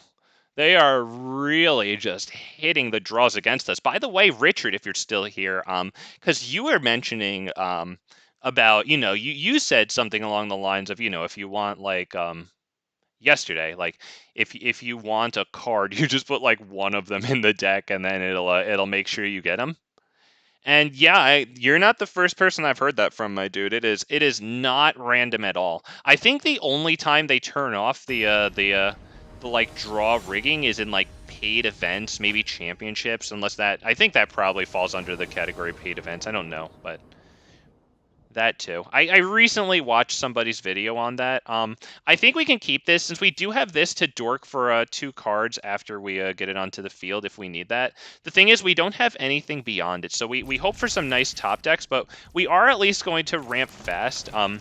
We have this to get at least 1 extra benefit out of this. That's the only thing that taps for colorless mana, so okay, Stitcher Supply, another fucking Greasefang. Jesus Christ, dude. All right, that's actually good. That is definitely good. That is the perfect thing Llanowar Elf wants to ramp into. It falls outside of Fatal Push, unless Fatal Push, unless they lost a permanent that turn. Okay. It's probably Forsaken Monument. I mean, we could Ugin and then just start creating a permanent, or maybe we do Ugin. Yeah. Every exploit ripples through time. If they attack Ugin with that Stitcher Supplier, we'll take it. Because if they want to give him 1 damage when he also +1s each turn, that's fine. We're not going to give them the milled cards, which is exactly what they want. Plus, that wouldn't even kill this, which is exactly what we want, so no point. Greasefang with nothing behind it, so we are going to kill that. Let's see, what do we do? 1, 2, 3. Why are you tapping my colorless mana when this buffs colorless sources?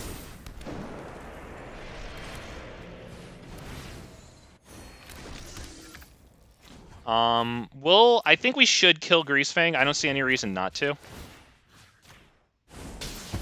I can create or Yeah, let's attack with both, I think.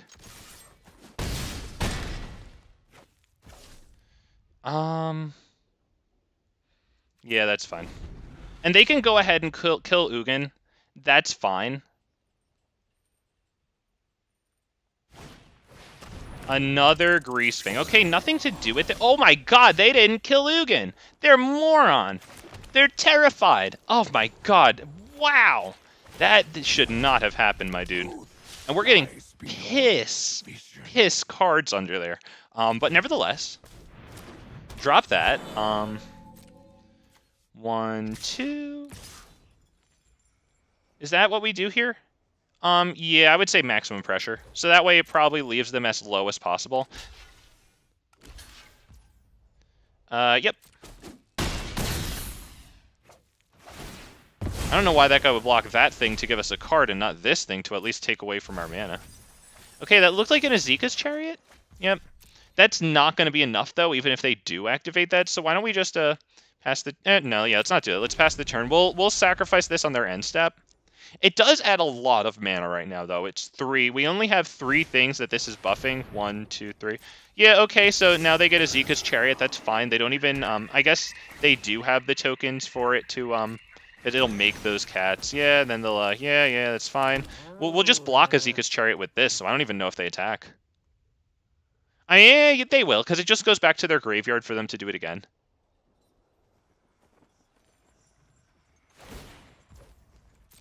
Yep. Very good. Yep. They swing, we block. Yep, they make a nice cat token. That's good stuff. Very good. Yep. But we get a good block on them, so that's good.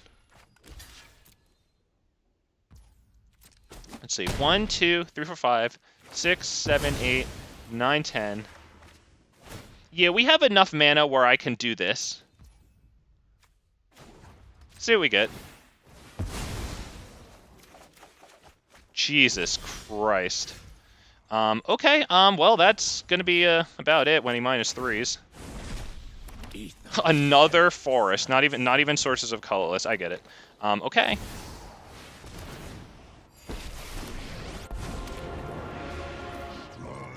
It's gonna take away our Llanowar Elves. So actually, let's, tap them now, because then we'll replace them after we -3 this dude.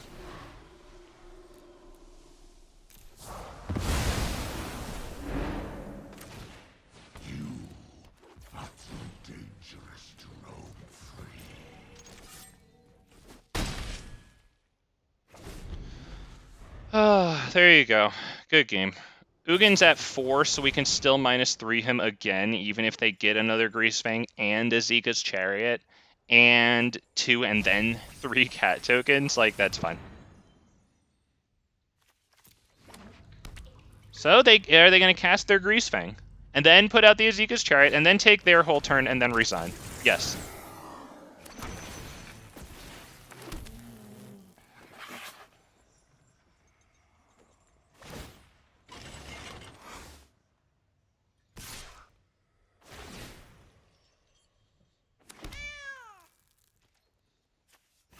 The only question is if we hit him with the good game, but we don't even need to. He's just going to fucking resign. Just let him bang his head into the wall. There you go. Bye-bye.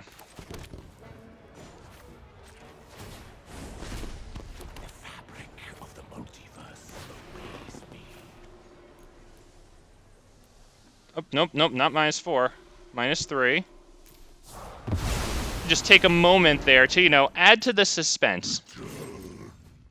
There you go, buddy. I think that's another Greasefang exiled. Yep. Oh, a hard-casted Azeka's Chariot. That's miserable. Alright, good game then. I mean, I guess you have some blocks. Okay. Well, not really, because this guy's just gonna +1. Yeah. Actually, it's +2. Yes. God, I'm sorry, but Greasefang is one of the ones I love dispatching the most. It's so... Gosh, it's just... How do you put something that powerful, overstated, wild ability with turn 1 Thoughtseize in the colors of turn 1 Thoughtseize? How do you do that? Well, I'll tell you how. You're a corporation trying to sell 4 of that card and 4 of the counter to everyone who wants to do competitive. God, why don't people want to play Standard anymore? We go first, and we just get into Forsaken Monument, and then there's nothing. I like this a little better because at least there's the tome here. So we keep 6.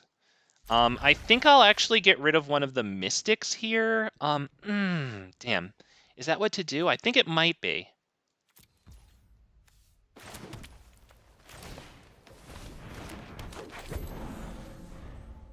And it's this into Scry, hopefully something nice. Take a look at what that is. No, actually, because we already have one, so it's unfortunately that was just about the worst land we could have gotten. Nevertheless, we do get 1 damage. We're winning. There you go. Now, we could get things like Palladium Myr or Hedron Archive, so I can use this to scry. Take a nice look at what we get here. Hedron Archive would be extremely good because we could cast it with all of our mana and then still have its 2 mana to draw a card out of this. Okay, so they Leyline Binding it. Well, I mean, that's one of their Leyline Bindings. They're going to be mad annoying. You know they're running 4. That's a great pickup. That one, this one, swing for 1. They're not running 4. I'm a monkey's uncle. Now, if we can get a 3rd artifact, we can activate this thing's tap 4, tap it, sacrifice ability, which is super de-duper de-good. So we do 1, 2, 1, 2, 3, 4.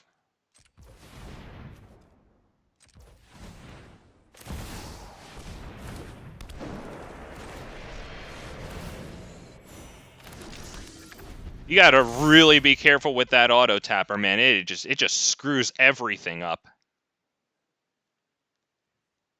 It's always trying to get my colorless, trying to get me to tap my colorless mana all over these things, especially when I have this out, it feels. But we can tap this and sacrifice it. If they don't Leyline Binding it, they would most likely want to Leyline Binding the Forsaken Monument, so... Is this basic land type? It is basic land type. Okay, so they have all basic land types. That's good. Okay, they kill all creatures, but... Alright, they didn't kill this. So that's cool. Why don't we start with this? Do we tap sack it? Yeah, at the end of their turn. So right now, we just do this.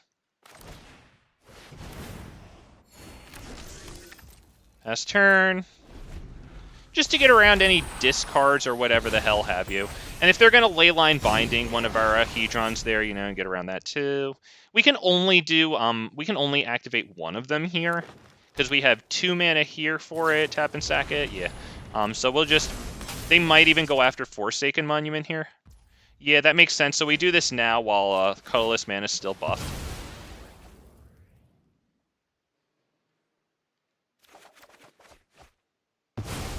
Okay, well, we got another one. Now, let's see. What did they get? They got Mazemind Tome, and they got this. So what do we use with Ugin? I mean, do we kill this? I would kind of want to get back one of my things. Maybe even this thing. Because then we can actually, like, start, you know, like, yeah, getting through cards and stuff. So why don't we do, let's see, 1, 2, 3, 4, 5, 6, 7, right? So if I do -4, that's 3. So, yeah, we can't do that. So this guy... And it fucking left open one of these. What a goddamn fucking prick. It always does that. Ugh, I should have been looking. I'm the dumbass for not looking. Destroy target permanent, 1 or more colors. I want this one. Because that represents more card advantage. And they can just swing in and kill it, the Ugin, which kind of sucks. But we do have our card advantage thing, which is nice. And they do have Reflection of Kiki Jiki. That in turn sucks, but, yeah. What are you going to do? At least they're not copying something, like, really ugly. So, you know, not bad. I will seek other allies.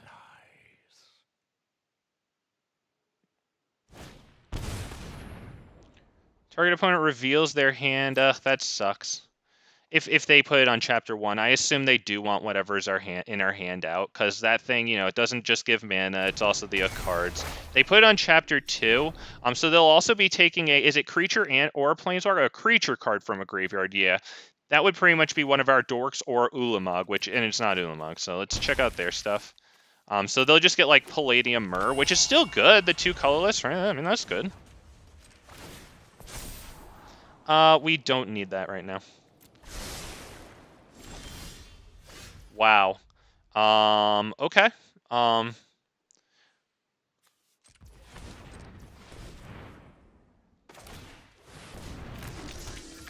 And we, pass the turn. Holding open the capacity to bring out Ugin next turn and -6 him, because this is, yeah, that's 6, and then we would get back Forsaken Monument, too. And it's legendary, but we don't have one on the field, so that would be useful. Okay, Jewel Thief enters. They create a treasure token. That's good. Let's take a look at their pet. It's nice. I think that's the December pet. Oh, wow. Yeah, yep. They get another treasure token. That's good stuff.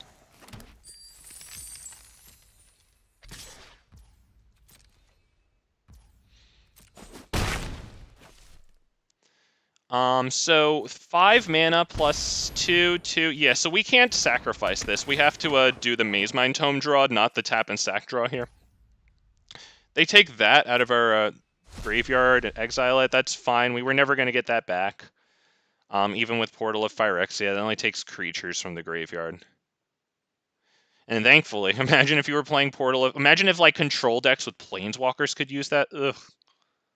So they're just taking out all the Ugin 6s from our stuff. So that really sucks. We don't have that anymore. We were on 4. Now we have only that, like, 0. But yeah, at least they can't cast it. And they can only cast them for as long as they control this, I'm pretty sure. Yeah, for as long as you control Katose, you can play one of them. So yeah, they do not have the mana amongst their 2 treasure tokens there. Is it going to give me priority in their end step? You're not, I don't know what you're doing, but you ain't casting that, my boy. Okay, resolve. They're going to take one of our things, which is mad annoying. So if it's Hedron Archive, then we tap and sacrifice it, because what the hell's the point, you know? It's that Hedron Archive, so we can't tap and sack in response, which sucks. So we need a land at some point here. Yeah, because that's not the best. Elvish fucking Mystic, damn it. That really blows, because they're going to get Ugin into play, and probably blow this up. That really fucking blows, damn it. Alright, this. We'll just pass that. That really sucks. This is not good. Ugin, that they'll probably use a lot of their resources to play. A non-creature, non-land. Fucking god, man. Alright, so they're most likely going to take Ugin. Portal to Phyrexia would still be good if we could get to it, but it doesn't look like it. At this point, they've probably got us. God damn it. Alright, good game. Good game. Yeah. That's looking like it's probably about it. Okay, yep. That's kind of the least offensive thing they can do. It's still nice with the treasure token, though. Great stuff. Yep, we take all that.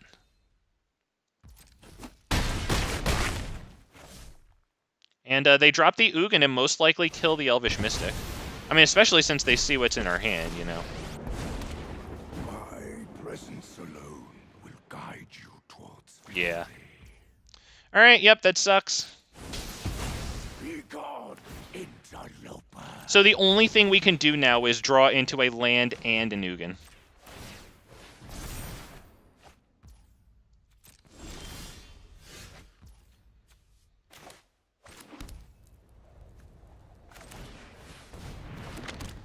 I think that's it, though, because, right, they just attack with 6 and then +4, because 2 of these, right, doubled, and then, yeah, so 10. So, oh, God. A little frustrating there. Good game, but yeah, it's just, oh, when you're so close. Oh, man. And good game to them because, I mean, they did that up against the Ugin deck, so that's got to feel good for them, you know? So good on them. They definitely feel good that they killed the bad guy running Ugin.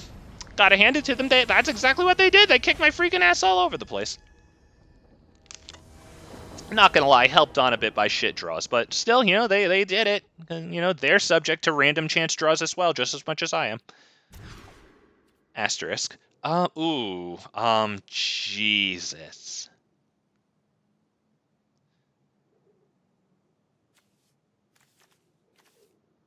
Come on, dude. Really?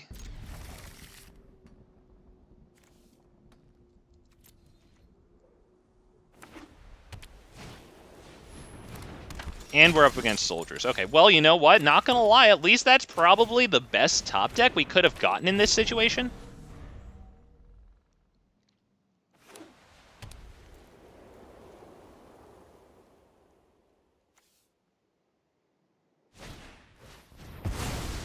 Yep, very good, very good.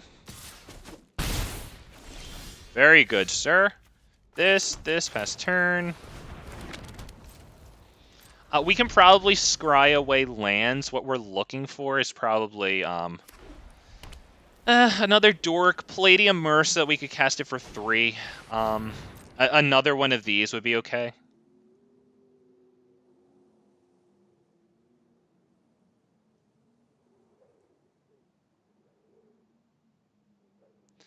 Spells we cast with the chosen name cost 2 more to cast. Honestly, if we can get the Forsaken Monument down, that's not even the worst thing in the universe. This is looking really bad. I mean, we mulligan down to a poo-poo 5-hand.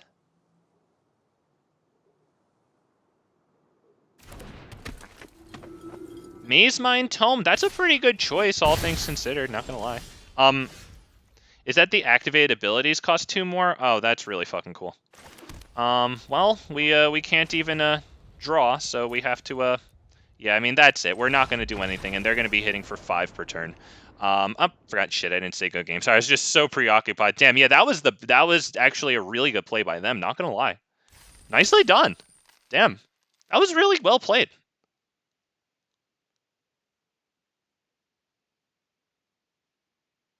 Let's go. Damn. That was smart. That was some 5-head shit. Can't even hate on that one.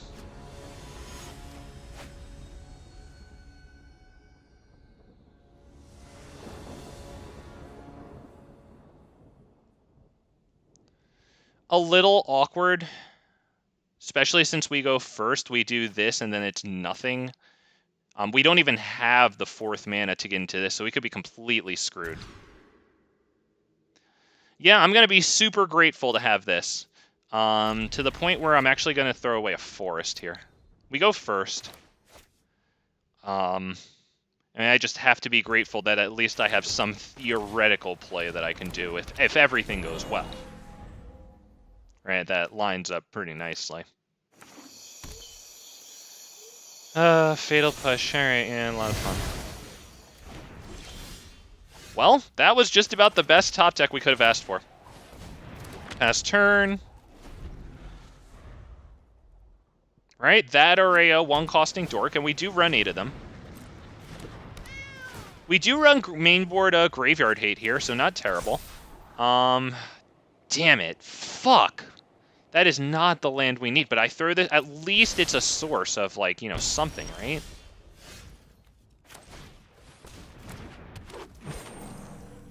But the thing is, Fatal Push. Damn, alright, well, we pray that it lives. Yep, we take that and they know it. Yep, good stuff, good stuff.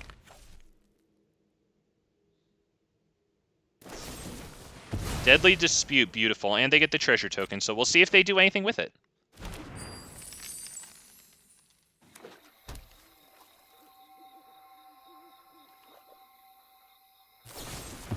God. What a game. Alright, what do we get? Let's get us some nice... Are you... Okay. At this point, it's trolling me. You know what? Funny. Very funny. Very funny. Okay. Because if I put that away and we get anything that doesn't cost 1 or 2, like, that's a wash, you know? Mayhem freaking Devil. Jesus.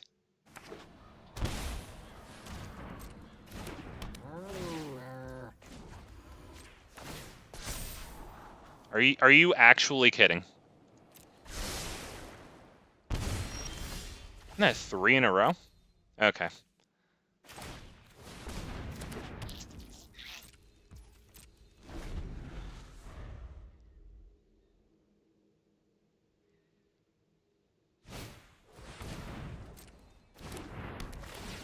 Okay, just as long as we don't see that freaking witch's oven, man. Okay, so they kill the Elvish Mystic. That sucks, but at least we have Palladium Myr into Hedron Archive.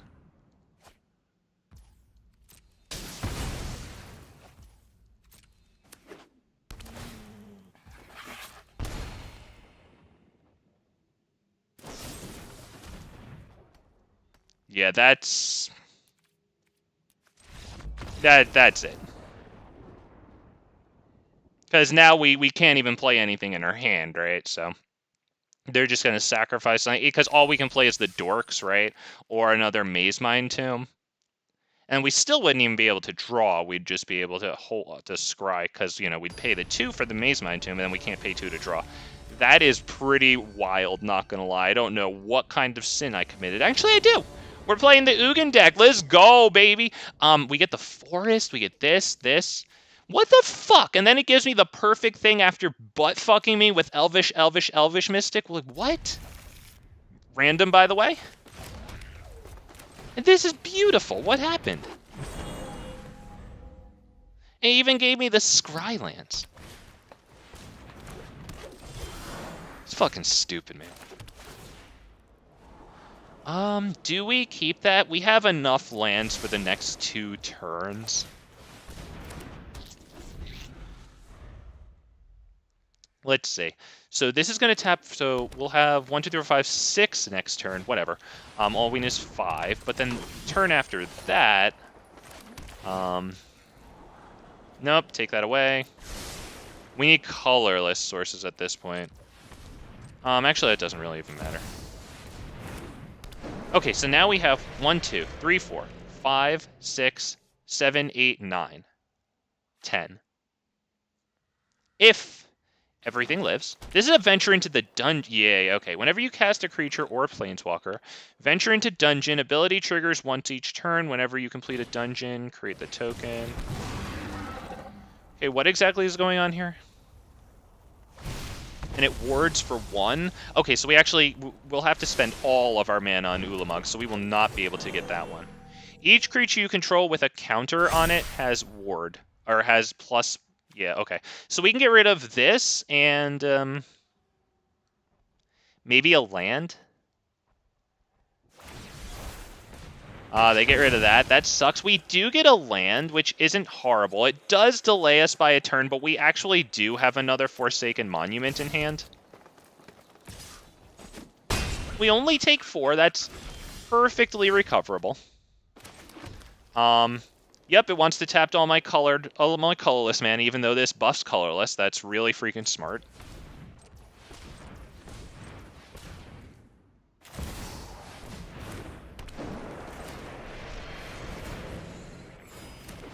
Not bad. We took 4 last turn. We gained 2 this turn. Not bad, not bad. Hopefully they don't also kill that Forsaken Monument. I assume if they drop Boseiju to kill the last one, they don't have an instant or like some form of non-Boseiju instant and sorcery coverage. Actually, now that we put any number of land or legendaries onto the field. All right, so Ulamog is going to be really nice here because we're going to get rid of probably this because of what it does with the counters. Actually this because it gets big. And Vivian needs to go. Vivian definitely needs to go. And it even gives them cards off the top of the library. So Ulamog, yes. Right. Yep, Ulamog. I would say this and this.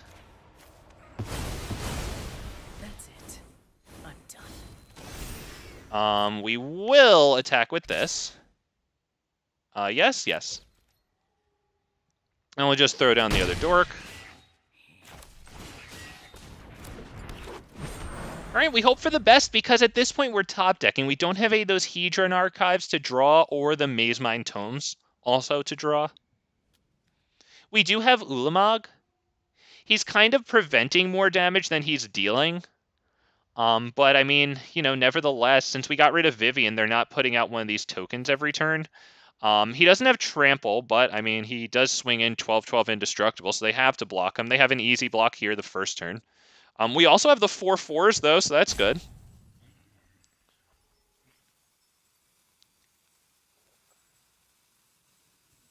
So we're doing pretty all right there.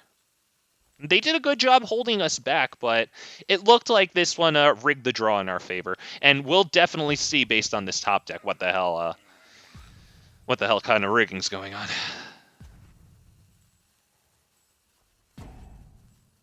Wow. I don't know if he's thinking or crying. I can't tell, because I don't see any cards being highlighted here. So I think this person's a little upset. Yeah. Think we're a little unhappy there. Well, they only have 0 extra timeouts here. So this isn't even going to take that long, dude. You didn't even salty rope me with your tears very well, and that's fine. Oh no, it just passed his turn. Oh no. Palladium Myr, yep, we got another 4/4 onto the field. We swing big. 1, 2, 3. No problem losing the 4/4s.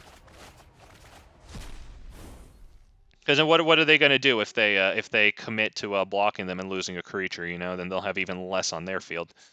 There you go. God, poor guy. He doesn't like that. We will not let this guy win. It's an unranked format, but there are rewards. We will not concede so that he gets his cosmetics for this behavior. There's no way that we encourage this. So let's just we're the Ugin player, and it sucks, but he's salty roping us. So not even GG. This one. Oh god, actually let's line up a bunch of them.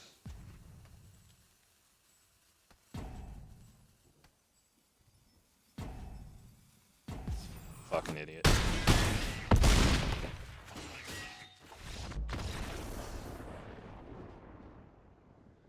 And it's nothing to brag about that you're sitting there winning with Ulamog, but really? You salty rope? You didn't even, because the best, if you really want to salty rope people, you play the game as much as you can so that you accumulate those timeouts, and then you salty rope, because each one of those is what, like 30 seconds or some shit? What a dumbass. And he could even press the spacebar. He could hold open something like that requires some sort of input, right? Whatever it might be. So that way, like, he can press spacebar every so often just to get, like, you know, like 8 to 10 more seconds or whatever it is per click of the spacebar. Guy's an idiot. Doesn't even know how to salty rope. God. We do have double Mazemind Tome, but I don't think that's going to be good enough here. I think this is a little better since we have the Palladium Myr. Probably get rid of Ugin and hope to draw it back with Mazemind Tome, I'd say. At least everything in the hand is usable right now, this being the end goal of everything in hand. We'll start with this, see what we get. Scavenger Grounds, we can probably send that away for now, because we have 3 more turns, right? Next turn 1, 2, and then we'll need a land. Okay, well, I mean, we have it, so, yeah. Alright, that past turn, we'll wait to scry until we see what they get up to here. Okay, what they got up to is that, so we'll just do this. Yeah, definitely scry away the land. Okay, we definitely just got through some sort of clump there. I tell you what. We'll resolve this. Since it's a creature, it's more likely to die. So they might kill it. But at least it's easier, you know, it's easier for them to counter creature spells. So yeah, just play it while it can resolve more likely. Oh, look at that. Grixis control passes turn. No, he just passes to... God, you're actually such a good player. Jeez, you passed to main phase 2? Yeah, that's a lot smarter than casting the exact same thing in main phase 1, dumbass. Portal to Phyrexia. Oh my goodness. Well, with no creatures in any graveyards or anything like that, I don't know if we play that. The only thing it could do is if they kill our Myrs, like, or counter them, we could get them back. I don't know if that's the best thing.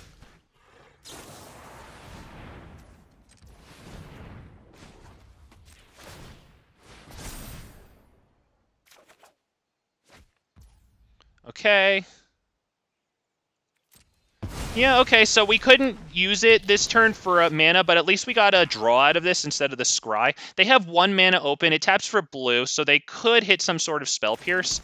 We'll just do a... I think it's double Mazemind Tome.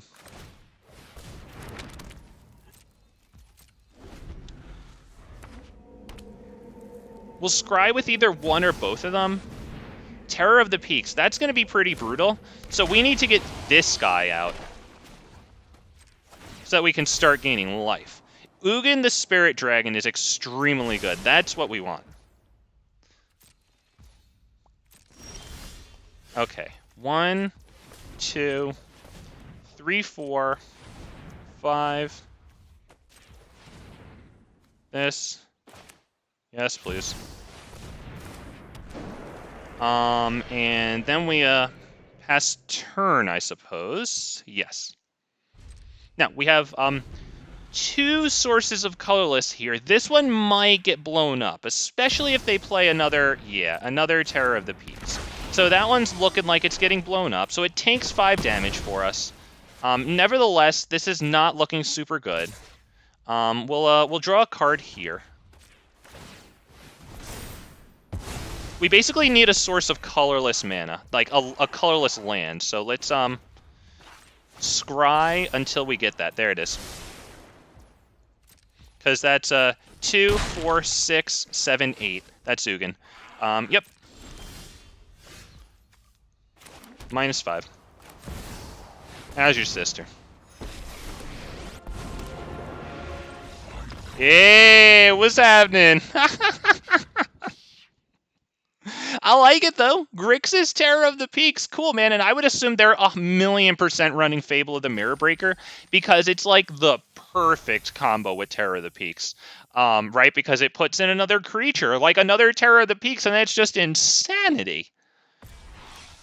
Leyline, that's actually good. That's actually a usable card. Hell yeah, let's go. Let's go. I think I have like 3 of those now, and usually if you're running those, you probably want 4.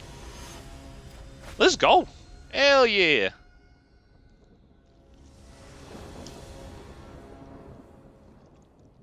When we go first and we have 2 scries, it might not be the worst thing in the world. So we'll keep a land. Yeah, we'll keep that. And then that, since we don't have a colorless, it can also cast one of the 8 1 forest dorks we have. We'll get another scry. Now that can probably go away. Because we're just casting this. And we'll take the scry at the end of their turn just to see what the hell they do. I see blue-white so far, so there's, you know, like probably a 60% chance they drop land past turn. Okay, well, I mean, either way, with 1 land, they almost guaranteed do that. All right, loser. We already have one. Another scry. Wow, and another source of colorless, too, on top of that. Sure. Because if 1 dies, it might be nice to have a second. Pass turn. Hold open the scry for their end steps, see what they do. Check out their sleeve, very nice. I used to run that back with the Mech Titan. I think that's from like Kamigawa Neon Dynasty, right? Okay, they tapped out. Well, I mean, they have 1 mana from this. Yep, so it looks like we'll probably resolve this unless if they have... No, it will actually get around Spell Pierce. Right, that's right. It was the Palladium Myr. At this point, I think we can get rid of it because we have 1. We're actually going to get this to dork for 2 also. Wow, Inventors Fair. So we can put that down because at the beginning of our upkeep, if we have 3 or more artifacts, and now we do, we gain life. I think we can, let's not attack, actually, because right now we can, get the draw out of this. I think that's pretty good.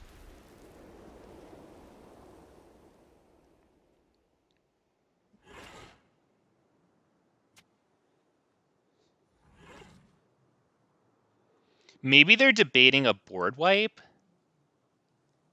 Because, I mean, Palladium Myr does tap for 2, so that is good. Oh, wow, okay, they tapped out for that. Wow, so they're going to put in the token. I'm home. Wow. Okay, we get a draw.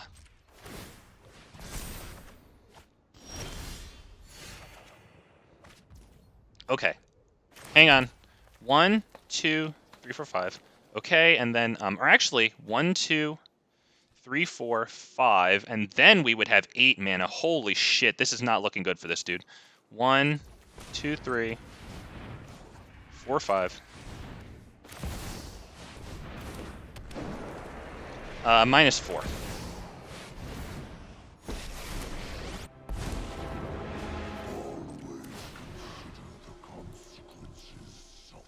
Oh, nope, not -5. -4. Thank you. Guess that's it then. We'll wait for our turn to get the draw out of this instead of a scry, now that we have, like, so much mana. And they can totally kill that. I know they're running probably 4 Fateful Absences. They're a control deck. But we did resolve that. It'll cost them a decent amount of mana. Okay, now they have 2 mana, so maybe they are looking for the answer. I have to assume they didn't have the answer, or else they would have... That was a portal to Phyrexia. Damn. They're looking to counter all my shit, or... Well, it's a little anti-synergistic with the Wandering Emperor, which exiles. Exile each non-land permanent with mana value 2 or less. Alright, well, then we're gonna get the scry out of that. Or was that 3 or less? Sorry. That goes away. 3 or less? 2 or less. Okay, so they're not gonna get this. They didn't get anything out of that. Yep, sucks to suck, buddy. What can I say?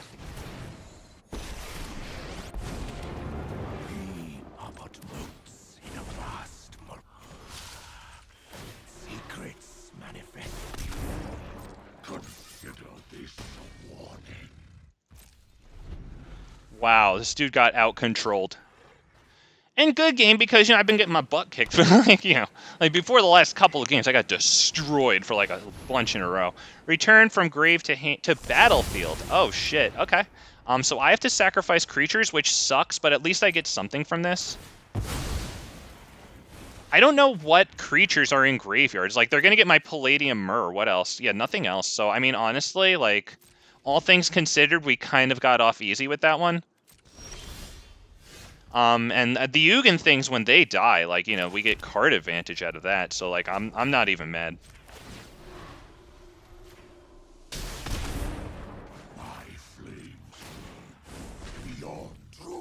Yeah, we'll just pass turn. They can get my Palladium Myr, I guess.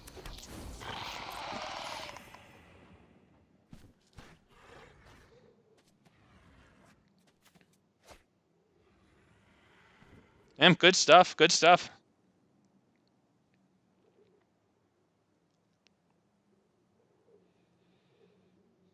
I mean, we're kind of okay against that portal to Phyrexia.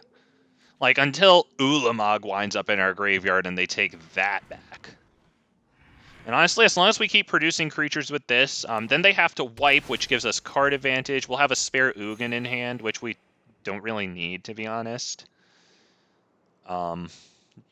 I doubt they're running many creatures. I would imagine the Wandering Emperor produces their creatures. I wonder if they have Shark Typhoon. There's no point in dealing Ugin 3 damage to that thing, because they'll just take it back with Portal to Phyrexia, right? So we might as well just bonk them over the head with the 3 damage each turn. And they're probably figuring that out right now as they sit here. Okay, they have that. That's a nice thing to take back from them.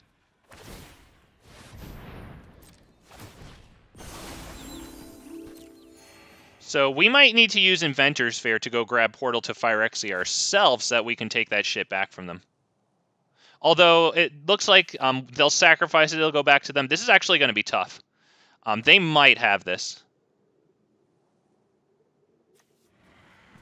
Because they have Cityscape Leveler in their graveyard right now.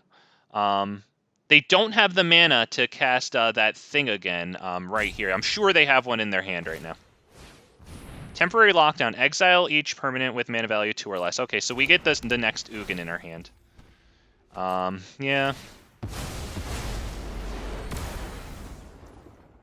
Okay. At this point, I'm okay with the extra draws. See what the hell we get here. Mazemind Tome is pretty good. Double Mazemind Tome is really good.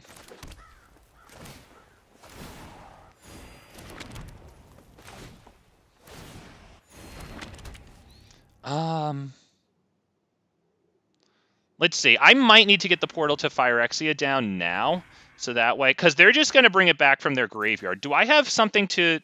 Thank God I have this. Okay, so I'll wait till they target that, and then I'll use this. I just have to make sure that I keep open the mana for it. All right, yeah, you can do whatever you want, buddy.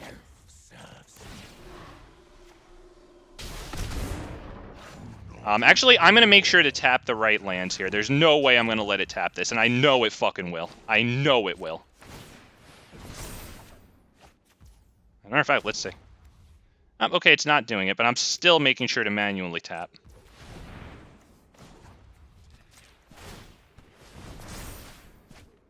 Inventors Fair, fine.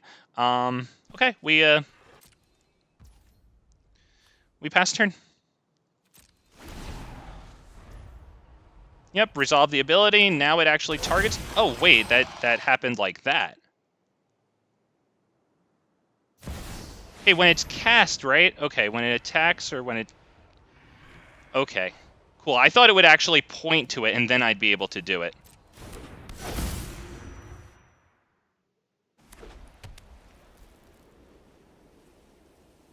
Not gonna lie, that's kind of shit.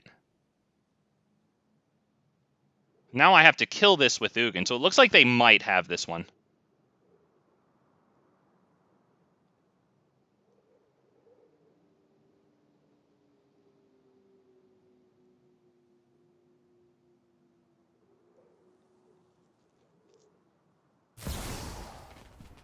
Yep, okay, yep. The only thing I have is I can attack with this and hope that they block it with Cityscape Leveler. We must protect the people.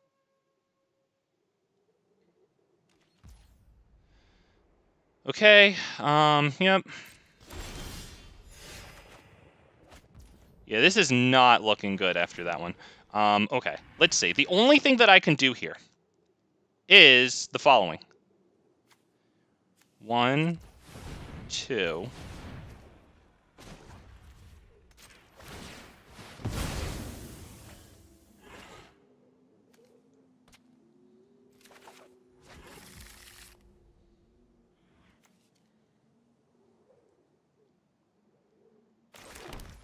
Or shit, I wasn't even thinking. Okay, I just fucked that one up entirely.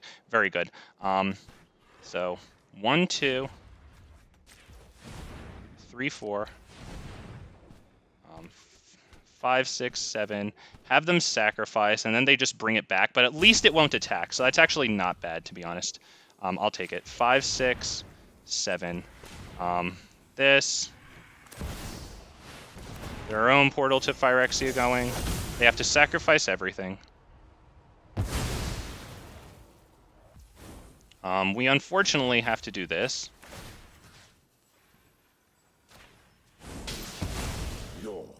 We'll deal the 3 damage to the Wandering Emperor. Okay, it doesn't look like playing the right land would have actually helped there, so that's at least positive. We swing... Do I do anything else? I might... Do I play these? Why don't we play one? Looks like that's about it. Alright, so they take back the Cityscape. They take back the Palladium Myr, not that thing. Interesting. I wonder if they're going to get it back another way. Okay, they unearthed it. Is that a cast? It doesn't look like that's a cast.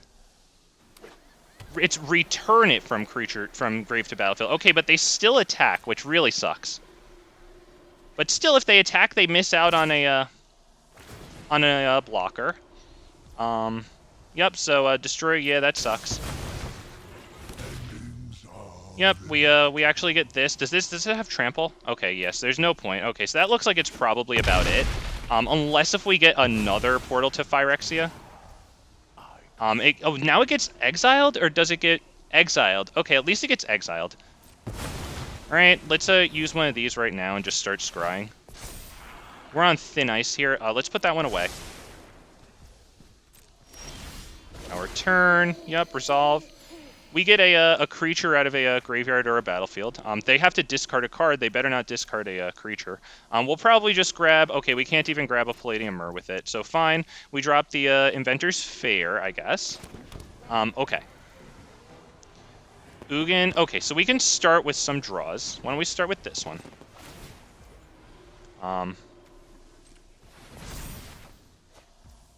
Okay. 1, 2, 3, 4, 5, 6, 7, 8. This.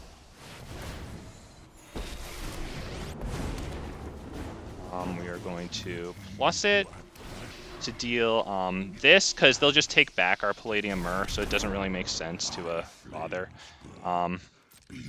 Let's we might as well attack to force them to at least use it on that, just in case they can cheat a graveyard, something into their graveyard really fast. We'll force them to do this. And actually we'll attack with this so that we get into 1 damage. They most certainly won't block this. And we still hold open the capacity to exile their graveyard, which is not terrible. We also have a Power Stone token here. Oh, okay. Yep. They take that. Okay. Damn, I wish I hadn't screwed... I don't know if I screwed it up, but... I mean, I did, but I don't know if the screw-up actually mattered. I think that it still wouldn't have. Nevertheless, okay, they invoke Justice. They bring back something from their graveyard. We are removing their graveyard right now. Sacrifice a desert. Yep. That is not happening, buddy. No. So it looks like they could swing in at Ugin, and then we have Fatal. So they're not attacking. Oh, wait, sorry. I didn't... Yeah, it's Summoning 6. Sorry, yeah, they're not attacking either way, but even if they could, yeah, that's not happening. And we have a whole bunch of artifacts, so we can actually bring in a portal to Phyrexia with this and just win. So, like, they'd better have something to do. Okay, well, with 1 mana, that looks like it's pretty much a GG. I will see them resigning now. I don't even think it matters what they draw. Good game. I like your avatar from Halo 2. It's one of the prophets. It looks so much like the prophets, right? Like the guys that sit in like the floating chairs. Oh, look, he thinks he's gonna do something. Oh god. Yeah, why don't we just draw a card? It's their end step, so do that. Can't hurt. Yep, there you go. Portal to Phyrexia. I don't even think there's anything since we just exiled graveyards. Do this. See if we get like a portal to Phyrexia. No, I kind of like that. But why don't we do this right now? Get another portal. Just that they have to sacrifice that. There you go. Bye-bye. Click it. Click it. Good. Didn't even click it for you. You had to watch it go. Ah, you love to see it.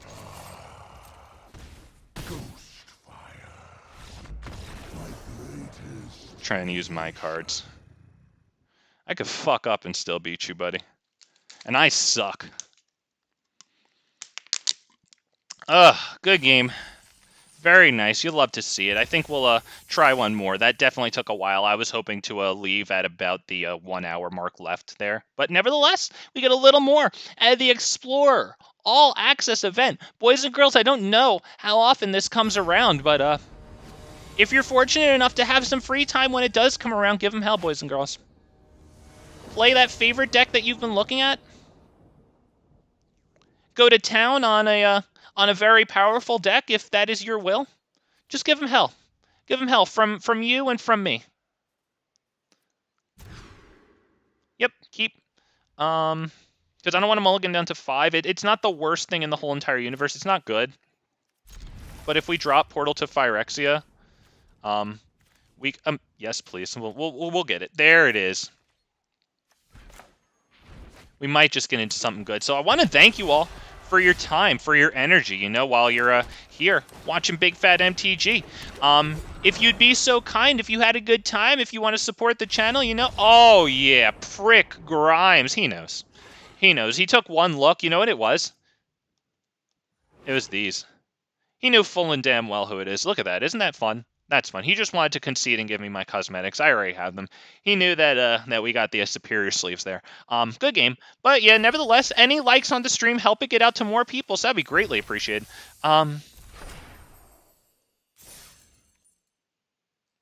Okay. Let's try to get an actual game to end on. Maybe.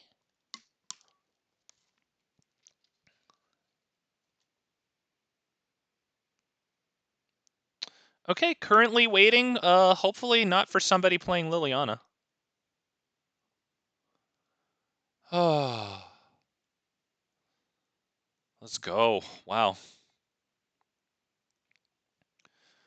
Wow, that was a lot of magic. But I'm really enjoying this Ugin deck, not gonna lie. Like, just because, like, you know, the meta's pissed me off to the point where, you know, even though you're the bad guy for running Ugin, and I fully accept that I am, take a look at the thumbnail and the title if there's any question about that.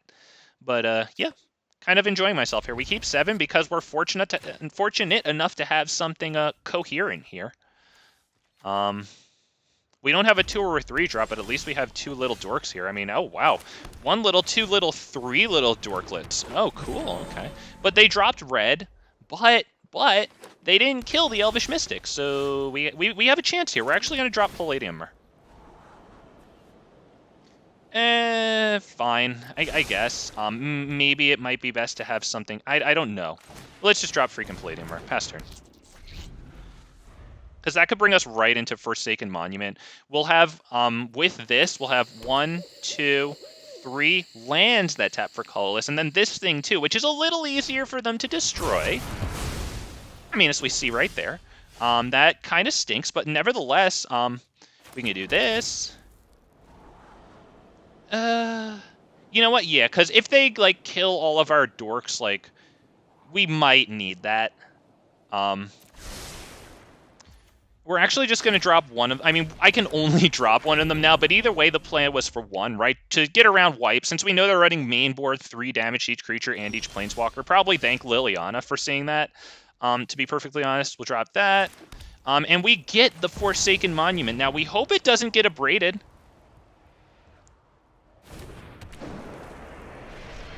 But even if it does, we can go straight into Ugin here. It looks like they're a little control-y here. I mean, main board wipe like that? Destroy all artifacts? Yep, you know what? We'll go straight into Ugin and start getting ourselves some card advantage with the +1 ability. Let's see if they even play anything. Oh my god, dude. Alright, well. This one comes in with 4 loyalty, and we're plussing it up to 5, so you better be able to get this one twice. 3 damage to each creature and each planeswalker. And we will begin developing our board state and potential card advantage here, because when those things die or are exiled, we get the card under them. Not terrible.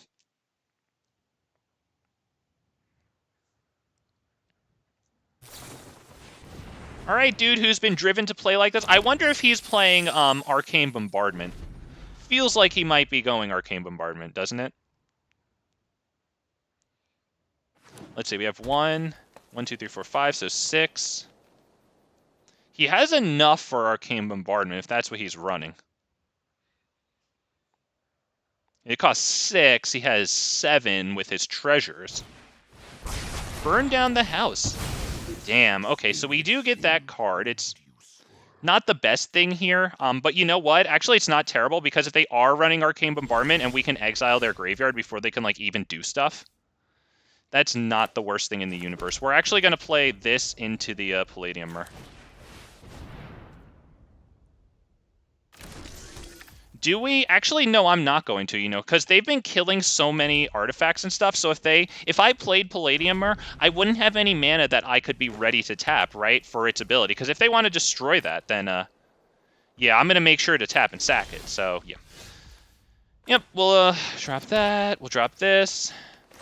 We hold open the capacity to exile their graveyard twice, which is good because I do believe they're running Arcane Bombardment. Pass turn. With all this mana, we can probably tap and sack this at their end step. Oh, I wonder if they're going to transfigure into a Titan of Industry. Have to assume. Reg, up. Come here. I'll take you out after this one, okay? I'm almost done, baby. Come here. Come here, little shit. Come here. Come here. Hi. Hello. Oh my god, Reggie, you actually are such a blue-white player. Come here, you're so slow. Come here.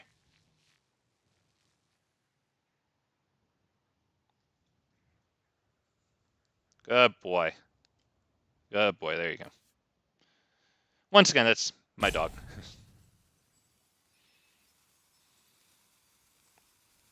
Taking them a minute there. Do they have their Transfigure or not? Do they maybe have Transfigure, but they're thinking about holding open another play?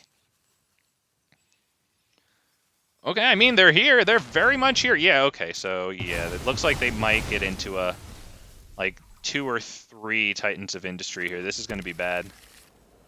What?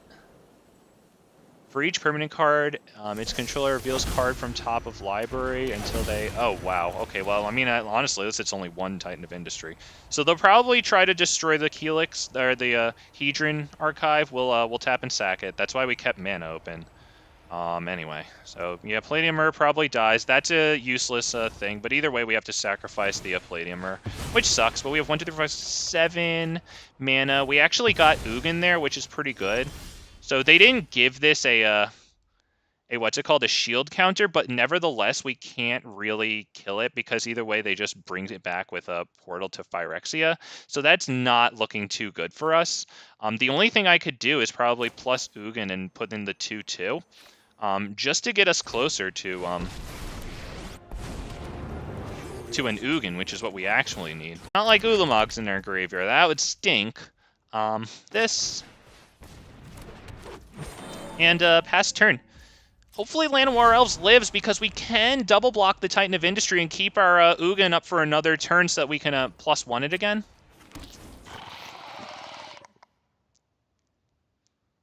Right, it's 7 minus 3, so it would deal 4 damage out of the 5 loyalty. And that's assuming they don't destroy it. As they've shown, they have plenty of stuff to destroy it.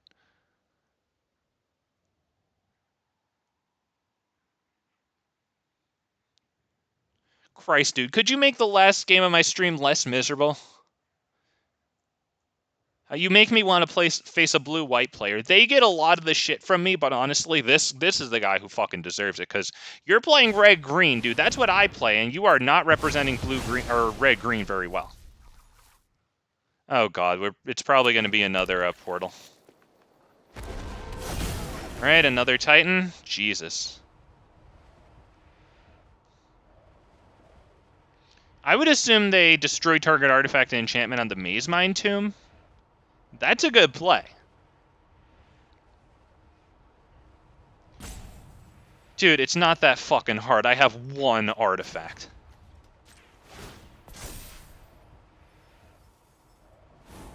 Nope, we're looking for the Ugin.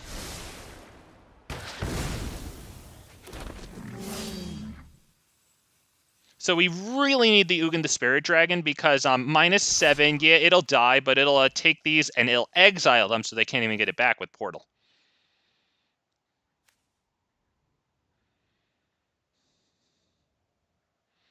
Looks like they might hit that 2/2 with something there.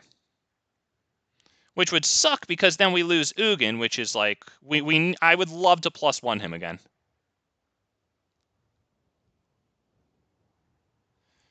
Holy fucking Christ, dude. You are actually worse than a blue-white player. That is wild. Alright, so in that case, there's no sense in blocking with the Llanowar Elves. It is our 8th mana. Should we draw Ugin, that does enable the play. Oh my god. Boys and girls. And sure, let's take a look at their graveyard. Do they have any creatures that are good to bring back? No, so they'll just bring back probably our Palladium Myr, but they won't be able to attack with it, and we can start getting in them with the Ugin. So unfortunately, we have to -7 him, which sucks because he dies, but you know what? We have a chance, gosh darn it.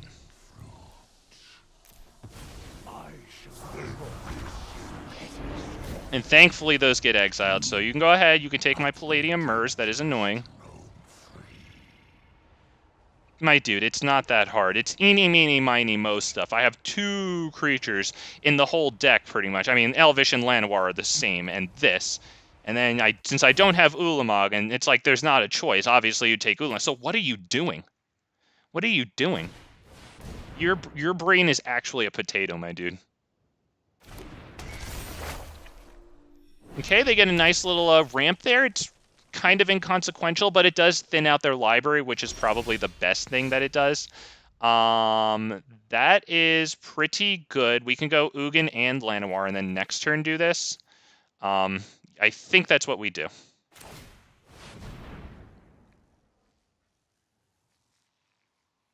What, are you going to counter it? That is actually a freaking potato, man. Unwise. Heed to my advice. Truth lies beyond vision.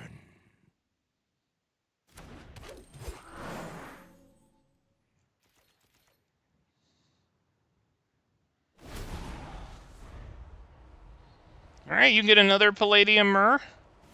I would assume because Ugin wipes out the colored stuff, whereas Palladium Myr, since it's not colored, exile each permanent with mana value X or less. That's 1 or more colors, so that's a little more resistant. They know that now that they see this.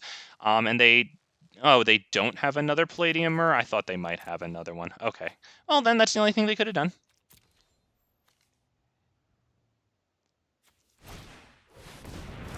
Okay, it gets plus, which is pretty nice. We're still doing the exact same thing. Yeah, it doesn't have trample, so we're doing the exact same thing. We're blocking it with this.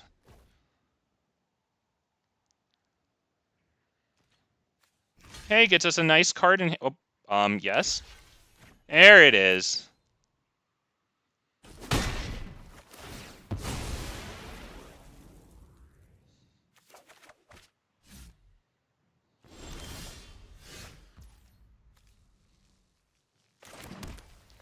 Why don't... Do we...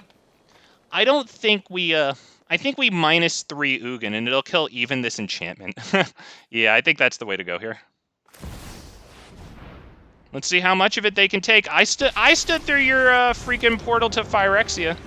Fortunately, we had the response, though. You know, it was to exile the Titans of Industry, and thank freaking the good heavens we did that. Don't mind losing my Llanowar Elves here. It's also yet another thing that they won't be able to, take back from my graveyard now. It's pretty much this thing that they can take back. And we don't even need to kill that, right? They have 1 more Elvish Mystic they can take back. That's fine. We get this.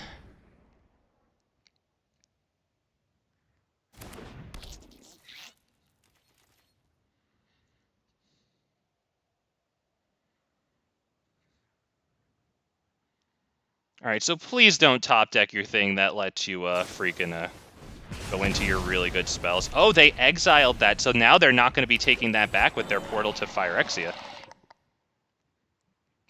Okay, that's fine. I got the block on their Palladium Myr. Even if they kill this thing, we at least get a card in hand, which is, it's not much, but it's another chump blocker. And with 2 power, they won't be able to kill either of the Planeswalkers.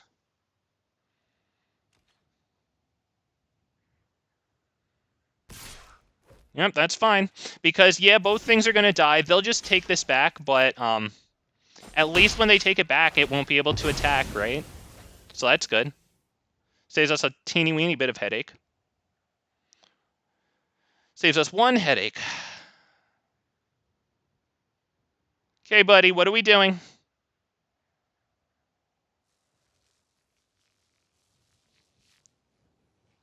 If you could kill them, you should have done it already. I don't know what you're doing. Let's see. Maybe you got a damage spell with, like, X in the cost? Okay, that did not kill that. That was a little desperate, it seems. So we get a nice scry off of this. Let's take... Ooh, yeah, because that'll get us cards. That's definitely good. As a matter of fact, that's perfectly fine to put under Ugin here. The fabric of the multiverse obeys me. We'll, do this. I think to their face, we'll actually start killing them here. You know, I could even use this to exile all graveyards so that they never get our stuff back. So we'll be considering that coming up. After they get stuff here, we might do that just so that they can't keep getting this. We can kill that with Ugin, of course, till 3 damage to any target, then exile graves. We're going to be blocking Llanowar Elf to Llanowar Elf there. Okay, well, in that case, I'm attacking with this. Yep, a nice scry. Very cool, very cool. Let's see what we get there. No, thank you. We are going to... You know what? We're going to leave them with fucking nothing. Destroy target permanent that's 1 or more colors. Nothing. Nothing. My plans do not include you. This, we're plussing it. Yep, now we're swinging in. It's 3 damage, and then when they try to kill our thing, when that goes on the stack, we exile the graveyards with the land.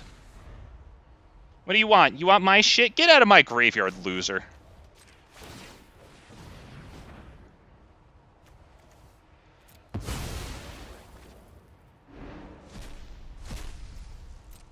There you go.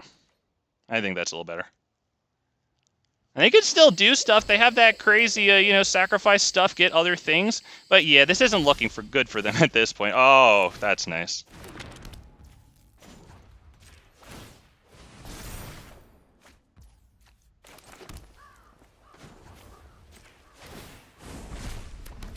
Looking for that Forsaken Monument to pump up our creatures here. All the colorless creatures get +2/+2 with that. 3 more damage. That was 6 damage that turn. They're looking at lethal coming up here.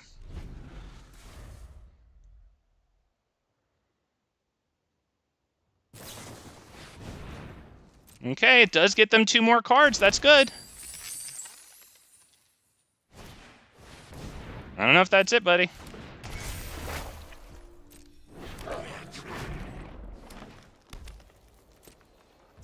Yep, my turn. There you go. That's where it happens.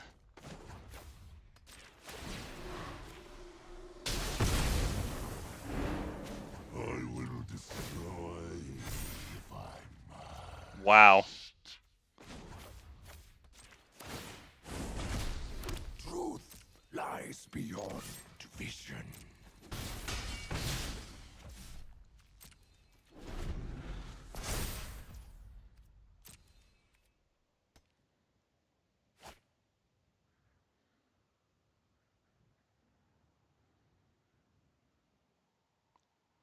Can I get it?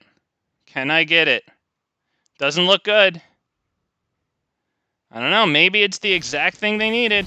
Burn down the house. That is good, but it's not going to destroy the planeswalkers, is it? That was not why. Muscle cannot overcome mind. Wow, it didn't destroy the planeswalkers. Wow, there it is. Good game. Oh, yes. There you go. Oh, wow. Thank you all for stopping by. Make sure you leave that like on the stream if you enjoy seeing the Explorer Mentor just get cleansed with Ugin. Thank you all so much for your time, your energy, any investment in the video. Thank you for chatting with me for my chatters that I had earlier. I know this isn't my usual time, so I really appreciate you guys. And we will see you guys tomorrow for more Magic the Gathering streaming here on Big Fat MTG, the worst stream on the internet. Ham, thank you guys so much. I really appreciate you guys. Oh man, that's enough for me though. That was a lot. Holy crap, man.